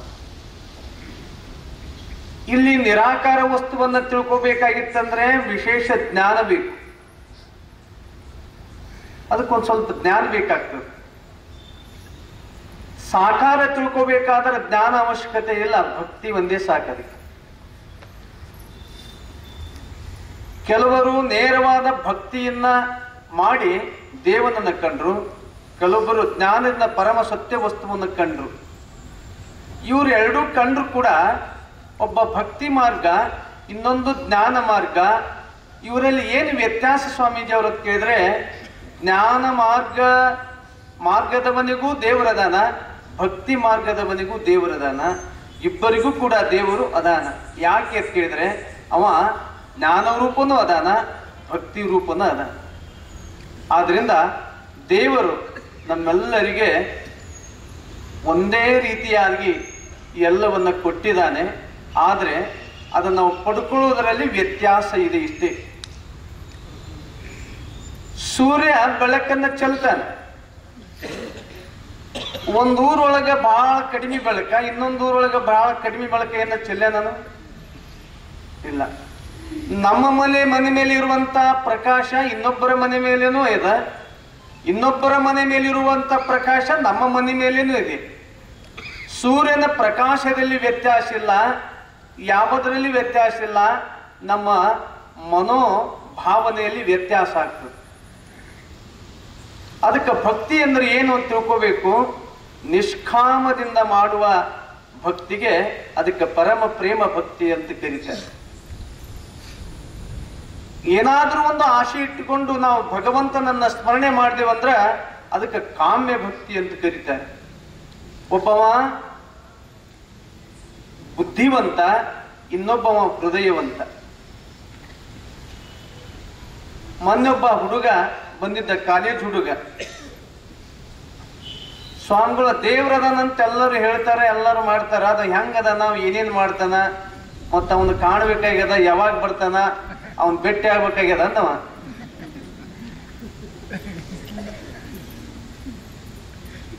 ನಿನಗ ನೋಡುವ ಕಣ್ಣಿದ್ರ ದೇವ್ರ ಎಲ್ಲಾ ಕಡೆ ಕಾಣ್ತಾನಪ್ಪ ಅಂತ ಹೇಳಿದೆ. ಅವನು ಹೆಂಗ ನೋಡ್ಬೇಕ್ರಿ, ನೋಡುವ ಕಣ್ ಬೇಕಲ್ಲ ಅಂದವ. ನಾನಂದೆ ಮತ್ ನೋಡ್ಬೇಕಲ್ಲ, ಹೆಂಗ ನೋಡಕ್ ಹತ್ತೀನಿ ಅಂದವ. ಅದಕ್ಕೊಬ್ಬ ಕವಿ ಬರೀತಾನ, ನಗುವ ಮಗುವಿನಲ್ಲಿ ದೇವ್ರ ಎಲ್ಲಿದಾನ ಅಂತ ಹೇಳಿ ಕೇಳ್ತಾರ. ದೇವ್ರು ಎಲ್ಲಿದಾನ ಅಂತ ಹೇಳಿ ಕೇಳಿದ್ರೆ ಹೇಳ್ತಾನ, ನಗುವ ಮಗುವಿನಲ್ಲಿ, ಅರಳುವ ಹೂವಿನಲ್ಲಿ, ಬೀಸುವ ಗಾಳಿಯಲ್ಲಿ, ಹೆತ್ತ ತಾಯಿಯಲ್ಲಿ, ನಿನಗೆ ಆಪತ್ಕಾಲದಲ್ಲಿ ಬಂದು ನಿನ್ನನ್ನು ರಕ್ಷಣೆ ಮಾಡುವವರಲ್ಲಿ ದೇವರದನಪ್ಪ. ನಿನಗೆ ಕಣ್ಣು ಬೇಕು ಅಷ್ಟೇ ಅಂತ ಹೇಳಿದೆ ಅವನು.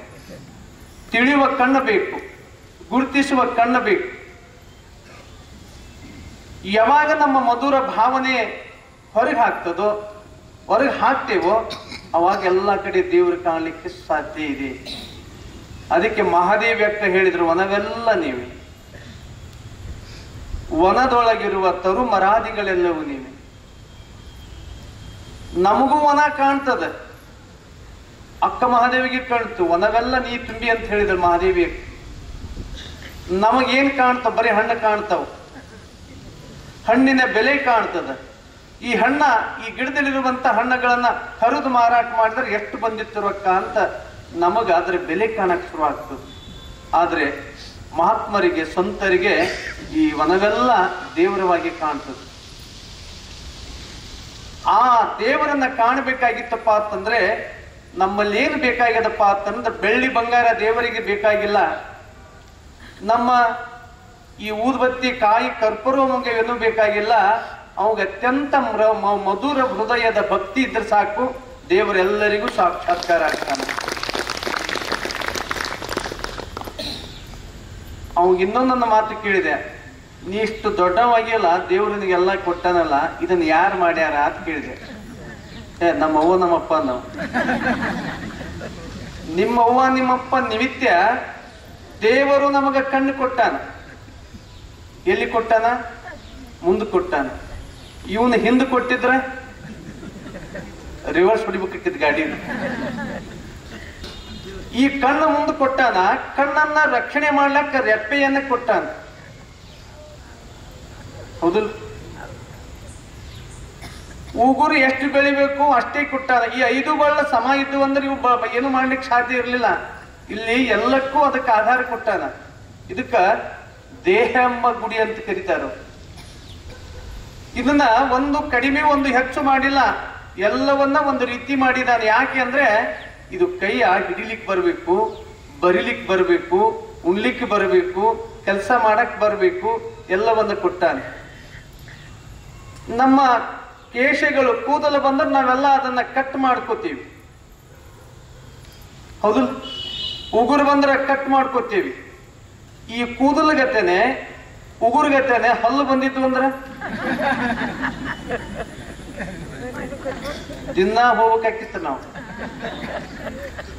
ಹಲ್ಲ ಎಷ್ಟಿರ್ಬೇಕು ಅಷ್ಟೇ ಇರಬೇಕು, ಕಣ್ಣ ಎಲ್ಲಿರ್ಬೇಕು, ರೆಪ್ಪೆಗೆ ರಕ್ಷಣೆ ಮಾಡುವಂತಹದ್ದು, ಉಗುರು ಎಷ್ಟು ಬೆಳಿಬೇಕು, ನಾವು ಎಷ್ಟು ಇದು ಮಾಡ್ಬೇಕು ಅನ್ನಂಥದ್ದನ್ನ ಈ ದೇಹವನ್ನಂತ ಗುಡಿಯನ್ನ ರಚನೆ ಮಾಡಿ ತಾಯಿಯ ಗರ್ಭದಲ್ಲಿ ಹೊರಗೆ ಕೊಟ್ಟನಲ್ಲ, ಇದು ಭಗವಂತ ಮಾಡಿದ್ದು, ಅದಕ್ಕೆ ದೇವರ ದಾನ ನಂಬುವನಂತ ಮಾತನ್ನು ಹೇಳಿದಾಗ, ಹೌದಲ್ಗಳು ನಾವು ನಮ್ಮ ಅಪ್ಪರ ಮಾಡ್ಯಾರ ಮೂವರ ಮಾಡ್ಯಾರ ತಿಳ್ಕೊಂಡಿದ್ದೆ ಅಂದವ.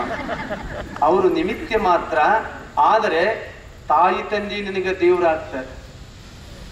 ಯಾಕೆ ಅಂದ್ರೆ ನಿನ್ನ ಮುಗ್ಧವಾದಂತ ಮಗುವಿನನ್ನ 9 ತಿಂಗಳ ಹೊತ್ತು ಎತ್ತು ರಕ್ಷಣೆ ಮಾಡಿ ನಿನ್ನನ್ನು ಈ ಜಗತ್ತಿಗೆ ಕೊಟ್ಟಾರಲ್ಲ, ಆ ನಿಮ್ಮ ತಾಯಿ ತಂದೆಯೂ ಕೂಡ ದೇವರಾಗ್ತಾರೆ ಅಂದಾಗ ಆತ ಹೇಳಿದ. ಮತ್ತೆ ಈ ದೇವರು ಮತ್ತು ತಾಯಿ ತಂದೆ ದೇವರು ಇರ್ತಿರಲ್ಲ, ಮತ್ತೆ ಯಾರನ್ನ ನಂಬ್ಬೇಕಂದವ. ನೋಡು, ನಂಬಿಕೆ ಎಲ್ಲಿ ಇದೆಯೋ ಅದೇ ದೇವರಾಗ್ತದೆ. ಅಪ್ಪಗಳು ಒಂದು ಕತೆ ಹೇಳ್ತಿದ್ರು, ನಿಮ್ಗೆಲ್ಲ ಗೊತ್ತಿದೆ, ನೆನಪಿಸ್ನಷ್ಟೇ. ಒಂದು ಊರೊಳಗೆ ಒಂದು ಕುಟುಂಬ ಇತ್ತು. ಆ ಕುಟುಂಬದಲ್ಲಿ ಒಳ್ಳೆ ಸಂಸ್ಕಾರವಂತ ಮನಿತನ, ಭಕ್ತಿ ಮನಿತನ. ಒಂದು ಮಗು ಆಯ್ತು ಆ ಕುಟುಂಬಕ್ಕೆ. 5-6 ವರ್ಷದ ಮಗು ಇತ್ತು. ಆಕಸ್ಮಿಕ ರೋಗ ಬಂದು ತಂದೆ ಕಣ್ಣು ಮುಚ್ಚಿದ, ಆ ಹುಡುಗನ ತಂದೆ. ಈಗ ಉಳಿದ್ರೆ ಯಾರು? 5-6 ವರ್ಷದ ಮಗ ತಾಯಿ. ಮಗನಿಗೆ ಬಹಳ ಚೆನ್ನಾಗಿ ಬೆಳೆಸಿದಳು, ಭಕ್ತಿಯನ್ನ ಕಲಿಸಿದಳು, ಆಚಾರ ವಿಚಾರವನ್ನ ಕಲಿಸಿದಳು, ಎಲ್ಲವನ್ನ ಕಲಿಸಿ ಆತ ವಿದ್ಯೆ ಕೊಟ್ಟಳು, ಆತನ ದೊಡ್ಡವನಾಗಿ ಮಾಡಿದಳು. ಎಂತ ಕಷ್ಟ ಬಂದರೂ ಕೂಡ ಮಗನಿಗೆ ಚೆನ್ನಾಗಿ ಊಟ ಮಾಡಿಸಿ, ತಾನು ಮಾತ್ರ ಒಂದು ಹೊತ್ತು ಉಪವಾಸ ಮಲ್ಕೊಂಡ್ರು ಚಿಂತೆ ಇಲ್ಲ, ಮಗನಿಗೆ ಯಾವ ಕೊರತೆ ಆಗದಂತೆ ನೋಡಿಕೊಂಡಳು. ಮಗನಿಗೆ 16-18 ವಯಸ್ಸು ತುಂಬಿತು. ಆತನು ಒಳ್ಳೆ ಗುಣವಂತಿದ್ದ. ಒಂದು ದಿನ ಕೂತಿದ್ದ, ಆತನಿಗೆ ಅನಿಸ್ತು, ದೇವರು ಅದಾನ ಅಂತಾರ, ಎಲ್ಲಿ ಅದಾನ ನೋಡ್ಬೇಕು ಅನಿಸ್ಬೇಕು. ಹಿಂಗೆ ಯಾವಾಗ ದೇವ್ರ ಅದಾನ ಎಲ್ಲಿದಾನ ಅಂತ ಅನಿಸ್ತು. ಹಾಗೆ ಮನೆಗೆ ಬಂದ, ತಾಯಿ ಕೇಳಿದ. ಮಗನಿಗೆ 18 ವರ್ಷ, ತಾಯಿಗೆ 35-40 ಸಮೀಪ. ಯವ್ವ, ನನಗೊಂದು ಇಚ್ಛೆ ಆಗಿದೆ, ತಾನು ನಡೆಸಿಕೊಡ್ಬೇಕು. ಏನಾಗಿದೆ? ನಾನು ದೇವರು ಅಂತಾರ, ಆ ದೇವರನ್ನ ಕಾಣಬೇಕಾಗಿದೆ, ಅದಕ್ಕೆ ನೀ ನನಗೆ ಅನುಮತಿ ಕೊಡಬೇಕು. ಎಲ್ಲಿ ಹೋಗ್ತೀರಿ? ಎಲ್ಲಾದ್ರೂ ಕೂತು ತಪಸ್ಸು ಮಾಡಿ ಆ ದೇವರನ್ನ ಸಾಕ್ಷಾತ್ಕಾರ ಮಾಡ್ಕೋಬೇಕಂತ ಅನ್ಸಕತ್ತದ, ಅದಕ್ಕೆ ನಿನ್ನ ಅನುಮತಿ ಬೇಕು, ನಿನ್ನ ಆಶೀರ್ವಾದ ಬೇಕು ಅಂತಂದ. ನೋಡು, ತಾಯಿಯೇ ದೇವರು ಒಂದು ಮಾತಿದೆಯಲ್ಲ, ಆ ತಾಯಿ ಹೇಳ್ತಾಳ, ನನ್ನ ಮಗನ ಆಶೆ ಇದೆಯಲ್ಲ ಅದು ಬಹಳ ಶ್ರೇಷ್ಠವಾಗಿರುವಂತ. ನಮ್ಮ ಹುಡುಗರು ಕೇಳ್ತಾವ, ನನಗೊಂದು ಆಸೆ ಆಗ್ಯದ. ಏನಾಗ್ಯದಪ್ಪ? ನಾ ಚಲೋ ಶ್ರೀಮಂತರ ಮಗಳು ಮಾಡ್ಕೋಬೇಕಂತ ಆಸೆ ಆಗ್ಯದ. ಇದು ನಮ್ಮ ಹುಡುಗರ ಆಸೆ. ಚಲೋ ಒಂದು ನೌಕರಿ ಮಾಡ್ಬೇಕು. ಎದಕ್ಕ? ರೊಕ್ಕ ಬಹಳ ಬರ್ತದ. ಎದಕ್ಕೆ ರೊಕ್ಕ? ಆರಾಮಿರಕ್ಕ. ನಮ್ಮ ಕನಸುಗಳು. ಆದ್ರೆ ಆ ಹುಡುಗನ ಕನಸು ಇದೆಯಲ್ಲ ಬಹಳ ಶ್ರೇಷ್ಠ. ಬಂದು ತಾಯಿಗೆ ಹೇಳಿದ, ನಾನು ದೇವರ ಸಾಕ್ಷಾತ್ಕಾರ ಮಾಡ್ಕೋಬೇಕಾಗಿದೆ, ಅದಕ್ಕೆ ನೀ ನನಗೆ ಹೋಗ್ಲಿಕ್ಕೆ ಅನುಮತಿ ಕೊಡಬೇಕು, ಆಶೀರ್ವದಿಸಬೇಕು. ಆ ತಾಯಿ ಅಂತಾಳ, ನನಗಿದು ಇಷ್ಟು ದೊಡ್ಡವಳಾದ್ರೂ ಕೂಡ ದೇವರ ಕಾಣಬೇಕಂತ ನನಗೆ ವಿಚಾರ ಬಂದಿಲ್ಲ, ಆದ್ರೆ ನನ್ನ ಮಗನಿಗೆ ಬಂದದಲ್ಲ, ಬಹಳ ಶ್ರೇಷ್ಠ. ನನ್ನ ಮಗನಿಗೆ ವಿಚಾರ ಬಂದದ, ನನ್ನ ಮಗನಿಗೆ ದೇವರ ದರ್ಶನ ಕೊಟ್ರೆ ಅದು ನನಗೆ ದರ್ಶನವಾದಂತೆ ಅಂತ ತಿಳ್ಕೋತಾಳ. ನೋಡು ತಾಯಿ, ಎಂತ ಒಂದು ವಿಚಾರ ಹೇಳ್ತಾಳ. ಅವಾಗ ನನ್ನ ಮಗನ ವಿಚಾರ ಬಹಳ ದೊಡ್ಡದದ ತಿಳ್ಕೊಂಡು, ಹೋಗಪ್ಪ ಹೋಗು, ನೀ ದೇವರ ಸಾಕ್ಷಾತ್ಕಾರ ಮಾಡ್ಕೋ, ತಪಸ್ಸು ಮಾಡು, ಎಲ್ಲ ಮಾಡು, ಆದ್ರೆ ನಂದೊಂದು ಇಚ್ಛೆ ಅದಂತಾಳಕಿ ತಾಯಿ. ಆಕೆ ಇಚ್ಛೆ ನೋಡಿ ಹೆಂಗದ. ನಿನಗೆ ಯಾವಾಗ ದೇವರ ಸಾಕ್ಷಾತ್ಕಾರ ಆಗ್ತಾನಲ್ಲ ಅವಾಗ ನೀ ನನಗೆ ಬಂದು ಭೇಟಿ ಕೊಡು, ನಿನ್ನ ಮುಖ ನೋಡಿ ನಾ ದೇವರ ಸಾಕ್ಷಾತ್ಕಾರ ಮಾಡ್ಕೊತೀನಿ ಅಂತಾಳೆ. ಅವಾಗ ಆಗಲಿಪ್ಪ, ಹೋಗಿ ಬಾ, ನಿನ್ನ ಸಂಕಲ್ಪ ಸಿದ್ಧಿ ಆಗಿರ್ಲಿ, ಹೋಗು ಅಂತ ತಿಳ್ಕೊಂಡು ಮಗನನ್ನ ಕಳಿಸಿಕೊಡ್ತಾಳ. ಸೂರ್ಯೋದಯಕ್ಕೆ ಹೋಗ್ತಾನ. ಹೋಗುವಾಗ ಒಂದೆರಡು ರೊಟ್ಟಿ ಕೆಟ್ಟಿ ಕೊಡ್ತಾಳ. ಮಗ ಹೋಗ್ತಾನ, ಅವಂಗ ಒಳ್ಳೇದಾಗಲಿ ಅಂತ ಪ್ರಾರ್ಥನೆ ಮಾಡ್ತಾಳ ತಾಯಿ. ಅವಾಗ ಹೋದ, ಆ ಕಡೆ ಈ ಕಡೆ ದೇವಸ್ಥಾನ ನೋಡ್ದ, ಗುಡ್ಡ ಬೆಟ್ಟಗಳನ್ನು ನೋಡ್ದ, ಅಲ್ಲೆಲ್ಲೇ ಆಶ್ರಮಗಳನ್ನು ನೋಡ್ದ, ತಪಸ್ಸು ಮಾಡಿದ, ಭಕ್ತಿ ಮಾಡಿದ. ಹೀಗೆ ಎಷ್ಟು ವರ್ಷ ಕಳೆದ ಅಂತ ಕೇಳಿದ್ರೆ 12 ವರ್ಷ ಕಳೆದ. ಕೊನೆಗೆ ಅವಾಗ ಏನಾದಿತ್ತು ಅಂತ ಕೇಳಿದ್ರೆ ದೇವರ ಸಾಕ್ಷಾತ್ಕಾರ ಆಗಲಿಲ್ಲ.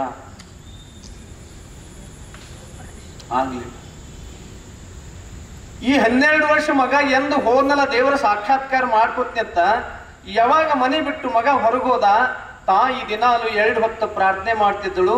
ಏ ಭಗವಂತ, ನನ್ನ ಮಗನಿಗೆ ಬೇಗ ದರ್ಶನ ಕೊಡು, ಯಾಕಂದ್ರೆ ನೀ ನನಗೆ ಅವಶ್ಯ ಇಲ್ಲ, ನಿನ್ನ ದರ್ಶನ ಮಾಡಿದ ನನ್ನ ಮಗನ ಮುಖವನ್ನು ನಾ ನೋಡ್ಬೇಕು, ಬೇಗ ದರ್ಶನ ಕೊಡು ತಿಕ್ಕಿ ಪ್ರಾರ್ಥನೆ ಮಾಡ್ತಿದ್ದಳು. ಅವ 12 ವರ್ಷ ಹೋದ, ತಾಯಿಯ ನೆನಪು ಒಮ್ಮೆ ನೆನಪಾಗಲಿಲ್ಲ.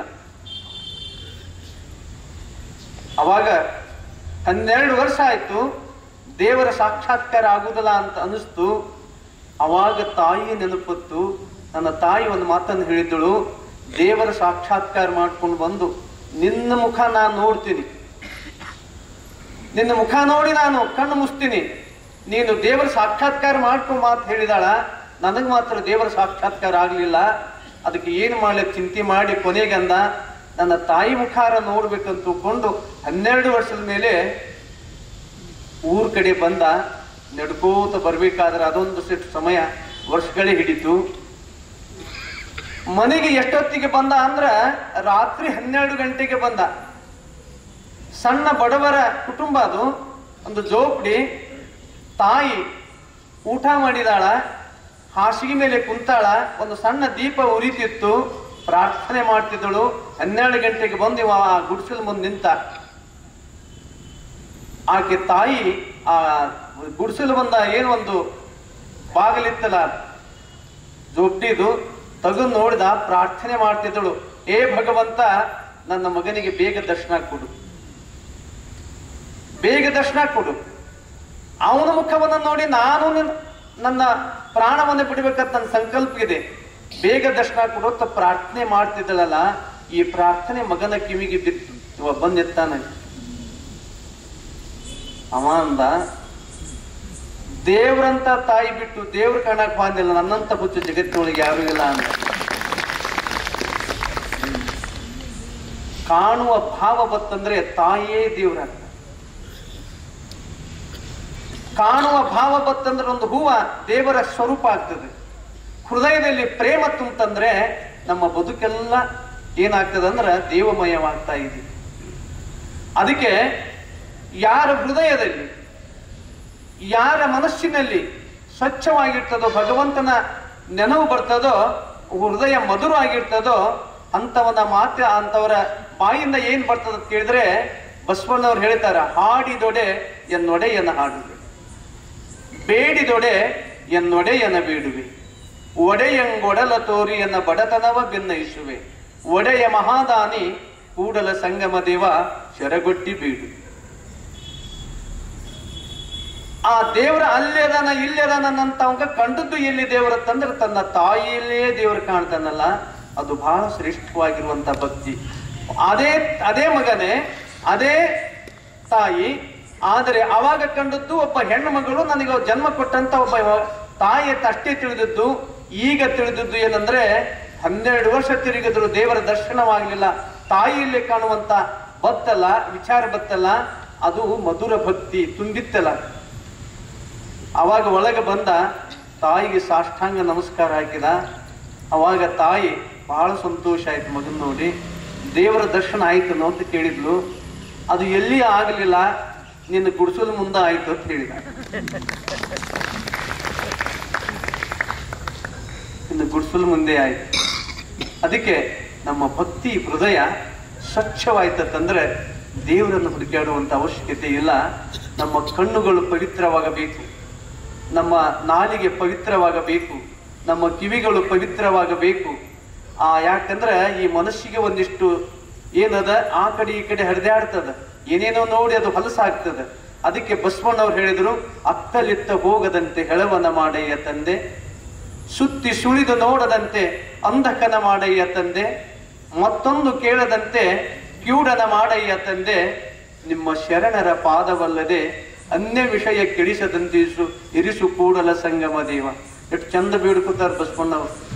ಅತ್ತಲಿತ್ತ ಹೋಗದಂತೆ ಹೆಳವನ ಮಾಡುವಂತ ಬೇಡ್ಕೊಂಡ್ರು. ಯಾಕಾಡಿ ಹೋಗಲಾರ್ದಂಗೆ ನಾನು ಹೇಳೋದು ಮಾಡೋದಿಲ್ಲ ಅವರು. ನಮ್ಮ ಕಾಲು ಎಲ್ಲಿ ಹೋಗಬೇಕು, ನಮ್ಮ ಕಣ್ಣು ಏನನ್ನ ನೋಡಬೇಕು, ಕಿವಿ ಏನನ್ನ ಕೇಳಬೇಕು, ನಾಲಿಗೆ ಏನನ್ನ ನುಡಿಬೇಕು, ಅದನ್ನು ಹೇಳ್ಕೊತಾರ ಅವರು. ಅತ್ತಲಿತ್ತ ಅಂದ್ರೆ ನಮ್ಮ ಕಾಲಗಳು ಎಲ್ಲಿ ಹೋಗ್ಬೇಕಂದ್ರೆ ದೇವಸ್ಥಾನಗಳಿಗೆ ಹೋಗ್ಬೇಕು, ಸತ್ಸಂಗಕ್ಕೆ ಹೋಗ್ಬೇಕು, ಆಶ್ರಮ ಗುಡಿಗುಂಡಾರಕ್ಕೆ ಹೋಗ್ಬೇಕು, ಮಹಾತ್ಮರ ದರ್ಶನಕ್ಕೆ ನಡ್ಕೋತಾ ನಮ್ಮ ಕಾಲ ಹೋಗ್ತಾವಲ್ಲ, ಆ ಕಾಲಿಗೆ ಸಾರ್ಥಕ ಬರ್ತದ. ಆ ಕಾಲು ಕೊಟ್ಟದಕ್ಕೂ ಭಗವಂತನಿಗೆ ಸಾರ್ಥಕ ಆಗ್ತದ. ನಮ್ಮ ಅದೊಂದು ಒಂದು ಸಾಧನೆ ಅದು. ಕಣ್ಣುಗಳು ಏನೇನೋ ನೋಡೋದಕ್ಕಿಂತ ದೇವನನ್ನ ನೋಡ್ಬೇಕು, ದೇವನನ್ನ ನೋಡ್ಬೇಕು ಕಣ್ಣುಗಳು. ಕಿವಿ ಏನೇನೋ ಕೇಳೋದಕ್ಕಿಂತ ಒಳ್ಳೆ ಮಾತನ್ನ ಕೇಳಬೇಕು. ರಾಧೆ ಕೃಷ್ಣ ರಾಧೆ ಕೃಷ್ಣ ಅಂತ ತಿಳ್ಕೊಂಡು ಒಬ್ಬ ಭಕ್ತ ಭಜನೆ ಮಾಡ್ತಿದ್ದ. ಆತನ ಭಕ್ತಿಗೆ ರಾಧೆ ಹೋಗಿ, ನಾನು ರಾಧೆ ಬಂದೀನಿ, ಕಣ್ಣು ತೆರಿ. ಆಕೆ ಕಣ್ಣಿರ್ಲಿಲ್ಲ, ಕುದ್ದಿದ್ದು ಕಣ್ಣು ಕಾಣಲಿಲ್ಲ. ನಾ ರಾಧೆ ಅಂದ ಕೂಡಲೇ ಹೋಗಿ ನಿಂತಿದ್ದಳು, ಕಾಲ ಪಾದ ಹಿಡಿದ್ಲು. ಆಕೆ ಕಣ್ಣು ಕಾಣಲಿಲ್ಲ. ನಾನೇ ರಾಧೆ ರಾಧೆ ಅಂತ ಅಂತಿದ್ದೆಲ್ಲ ಬಂದೀನಿ, ನಾನೇ ರಾಧೆ ಅಂದಾಗ ಆ ಕುರುಡ ಹೇಳ್ತಾನ, ನೀನೇ ರಾಧೆ ಅನ್ನೋದು ನನಗೆ ಹೆಂಗ್ ಗೊತ್ತಾ? ಮತ್ತೇನ್ ಮಾಡ್ಬೇಕು? ಕೃಷ್ಣ ಬಂದು ಹೇಳ್ಬೇಕು, ನಿನ್ನ ಕಾಲ್ ಬಿಡ್ತೀನಿ ಅಂದ. ಅವಾಗ ಕೃಷ್ಣ ಬಂದು ಅವನ ಅಂಧವನ್ನ, ಅವನ ಭಕ್ತಿಗೆ ಅವನ ಕಣ್ಣು ಕೊಟ್ಟ. ಕೃಷ್ಣನನ್ನು ನೋಡಿದಳು, ರಾಧೆಯನ್ನು ನೋಡಿದಳು. ನೋಡಿದವ ಕುರುಡ, ಈಗ ಕಣ್ಣು ಬಂದವ, ಕುರುಡ ಅಲ್ಲ, ನೋಡಿದ. ನೋಡಿ ಕಣ್ತುಂಬ ನೋಡಿ ಕೃಷ್ಣಂಗೆ ಮತ್ತೆ ಬೇಡ್ಕೊಂಡ, ನನ್ನ ಮತ್ತೆ ಕುರುಡನನ್ನಾಗಿ ಮಾಡು. ಅವ ಅಂದ, ಕೃಷ್ಣ ಅಂದ, ನನ್ನ ಕಣ್ಣು ಬರ್ಲೆತ್ತು ಹೋದ್ರು ಎಷ್ಟು ಮಂದಿ ಬೇಡ್ಕೊತಾರ, ನೀನ್ ಕಣ್ಣು ಬಂದವ್ ಹೋಗ್ಲೆತ್ತಿ ಯಾಕೆ ಬೇಡ್ಕೊತಿ ಅಂದಾಗ, ನಿನ್ನ ಪಾವನ ಮೂರ್ತಿಯನ್ನು ನೋಡಿದ ಮೇಲೆ ಮತ್ತೊಂದು ನೋಡಬಾರ್ದು ಈ ಕಣ್ಣ, ಅದಕ್ಕೆ ಮೊದಲಿನ ಗತಿ ನನಗೆ ಮಾಡುವಂತ ಬೇಡ್ಕೊತಾನೆ. ಅದಕ್ಕೆ ಬಸವಣ್ಣವ್ರು ಹೇಳಿದ್ರು, ಅಂಧಕನ ಮಾಡು, ಮತ್ತೊಂದು ನೋಡದಂತೆ ಅಂಧಕನ ಮಾಡು. ಕೆಟ್ಟದ್ದನ್ನು ನೋಡದಕ್ಕೆ ಅಂಧಕನ ಮಾಡುವಂತ ಬೇಡ್ಕೊಂಡ್ರಲ್ಲ, ಇದು ಮಧುರ ಭಕ್ತಿ ಅಂತ ಕರೀತಾರೆ. ಇದು ಬಹಳ ಶ್ರೇಷ್ಠವಾಗಿರುವಂಥದ್ದು. ಇವತ್ತು ನಮ್ಮ ಎಲ್ಲಿವರೆಗೆ ನಮ್ಮ ಹೃದಯ ವಿಶಾಲ ಆಗುವುದಿಲ್ಲೋ, ಅಲ್ಲಿ ಭಕ್ತಿ ತುಂಬುವುದಿಲ್ಲೋ, ಅಲ್ಲಿವರೆಗೆ ದೇವರ ದರ್ಶನ ಅಂತದ್ದು ಆಗಲಿಕ್ಕೆ ಸಾಧ್ಯ ಇಲ್ಲ. ಅಂತ ಭಕ್ತಿ ಯೋಗವನ್ನು ಕುರಿತು ಪೂಜ್ಯ ತೇಜೋಮಯಾನಂದ ಮಹಾಸ್ವಾಮಿಗಳು ಬಹಳ ಸುಂದರವಾದಂಥ ಉದಾಹರಣೆಗಳನ್ನು ಕೊಟ್ಟರು. ಬಹಳ ಭಗವದ್ಗೀತೆಯನ್ನ ಸಂಪೂರ್ಣವಾಗಿ ಅಧ್ಯಯನ ಮಾಡಿದಂಥ ಪೂಜ್ಯರು ಅವರು. ಮೊನ್ನೆ ಅವರ ಪತ್ರಿಕೆ ಬಿಡುಗಡೆ ಆಯ್ತಲ್ಲ, ಅವತ್ತೇ ಬಂದು ನಾನು ಅವರಿಗೆ ಈಗ ನಾಳೆ ತಾವು 29ನೇ ತಾರೀಕಿಗೆ ಬರಬೇಕು ಅಂದಾಗ ಬಂದು ಇವತ್ತು ತಮ್ಮ ಅಮೂಲ್ಯವಾದ ಸಂದೇಶವನ್ನ, ಅಮೂಲ್ಯವಾದ ವಿಚಾರವನ್ನ ಅವರು ಇವತ್ತು ನಮ್ಮೆಲ್ಲರಿಗೆ ತಿಳಿಸಿದ್ದಾರೆ. ಅವ್ರ ಬಗ್ಗೆ ನಮ್ಮ ರೋಗೆ ಮೇಡಮ್ ಅವರು ಬಹಳ ಸುಂದರವಾದ ಪರಿಚಯ ಮಾಡಿದ್ದಾರೆ. ಅವ್ರು ಮೊದಲು ಬಂದಾಗ ಅವ್ರ ಹೆಸರು ಏನಿತ್ತು ಹೇಳ್ರಿ ನೋಡೋಣ. ಬಹಳ ಮಂದಿಗೆ ಗೊತ್ತಿಲ್ಲ ನಿಮಗೆ. ಚಿನ್ನಸ್ವಾಮಿ ಅಂತಿತ್ತು, ಚಿನ್ನಸ್ವಾಮಿ ಅಂತ. ಸನ್ಯಾಸಿ ದೀಕ್ಷೆ ಆಗಿತ್ತು ಅವ್ರದ್ದು, ಬ್ರಹ್ಮಚರ್ಯ ದೀಕ್ಷೆ ಆಗಿತ್ತು, ಇನ್ನು ಸನ್ಯಾಸಿ ದೀಕ್ಷೆ ಆಗಿರ್ಲಿಲ್ಲ. ಚಿನ್ನಸ್ವಾಮಿ ಅಂತಿತ್ತು. ಅದನ್ನ ಅಪ್ಪಗಳಿಗೆ ಅವ್ರು ಅಂದ್ರು, ಚಿನ್ನ ಅಂದ್ರ ನಮ್ಮ ಕಡೆ ಸಣ್ಣ ಹುಡುಗರಿಗೆ ಕರೀತಾರೆ ಅಪ್ಪಗಳ, ನನಗೆ ಚಿನ್ನ ಚಿನ್ನ ಅನ್ನೋಂಥದ್ದು ಇಟ್ಟಿದಾರ, ಅದಕ್ಕೆ ನನಗೊಂದು ಯಾವ್ದಾರ ಒಂದು ಬೇರೆ ನಾಮವನ್ನು ತಾವು ಕೊಡ್ಬೇಕಂದಾಗ ಅಪ್ಪಗಳು ಹೇಳಿದ್ರು, ನೀನು ತೇಜೋಮಯಾನಂದ ಸ್ವಾಮಿಗಳಾಗಲಿ ಅಂತ ತಿಳ್ಕೊಂಡು ಅವರಿಗೆ ನಾಮಕರಣ ಮಾಡಿದರು. ತೇಜೋಮಯಾನಂದ್ರ ಅಂದರೆ ತೇಜ ಅಂದ್ರೆ ಹೊಳೆಯುವಂತಹದ್ದು, ಹೊಳೆಯುವುದರಲ್ಲಿ ಯಾರು ಆನಂದವಾಗಿರ್ತಾರೆ ಅದಕ್ಕೆ ತೇಜೋಮಯಾನಂದ ಅಂತ ಕರೀತಾರೆ. ಹಾಗೆ ಪೂಜ್ಯರು ಇವತ್ತು ಇಂಗ್ಲೀಷು, ಸಂಸ್ಕೃತ, ಕನ್ನಡ ಮತ್ತು ಹಿಂದಿ ಈ ಎಲ್ಲ ಭಾಷೆಯಲ್ಲಿ ಅಗಾಧವಾದ ಪಾಂಡಿತ್ಯವನ್ನು ಗಳಿಸಿಕೊಂಡಿದ್ದಾರೆ. ಅನೇಕ ಗ್ರಂಥಗಳು ಇಂಗ್ಲೀಷ್ನಲ್ಲಿ ಇದ್ದಂಥ ಅಪ್ಪುಗಳು ಪ್ರವಚನ ಮಾಡಿದಂಥ ಗ್ರಂಥಗಳನ್ನು ಕನ್ನಡದಲ್ಲಿ ತಂದಾರೆ. ಮತ್ತು ಅನೇಕ ಗ್ರಂಥಗಳಿಗೆ ಈ ಪ್ರಿಂಟ್ ಆಗ್ಯಾವಲ್ಲ ನಮ್ಮೆಲ್ಲ ಗ್ರಂಥಗಳಿಗೆ ಬಹಳ ಅವರು ಸಹಾಯ ಸಹಕಾರ ಇದೆ. ಪೂಜ್ಯರು ಅವರಿಂದ ಇನ್ನೂ ಅನೇಕ ಸಾಹಿತ್ಯ ಕ್ಷೇತ್ರ ಬೆಳೀಲಿ, ಅವರ ಜ್ಞಾನಾಮೃತ ಜನರಿಗೆ ಮುಟ್ಲಿ ಅನ್ನೋಂಥ ಮಾತನ್ನ ಈ ಪ್ರಸಂಗದಲ್ಲಿ ಹೇಳುತ್ತಾ ಮತ್ತೊಮ್ಮೆ ಪೂಜ್ಯರಿಗೆ ನಿಮ್ಮೆಲ್ಲರ ಪರವಾಗಿ ಅನಂತ ಧನ್ಯವಾದಗಳನ್ನು ಹೇಳ್ತಾ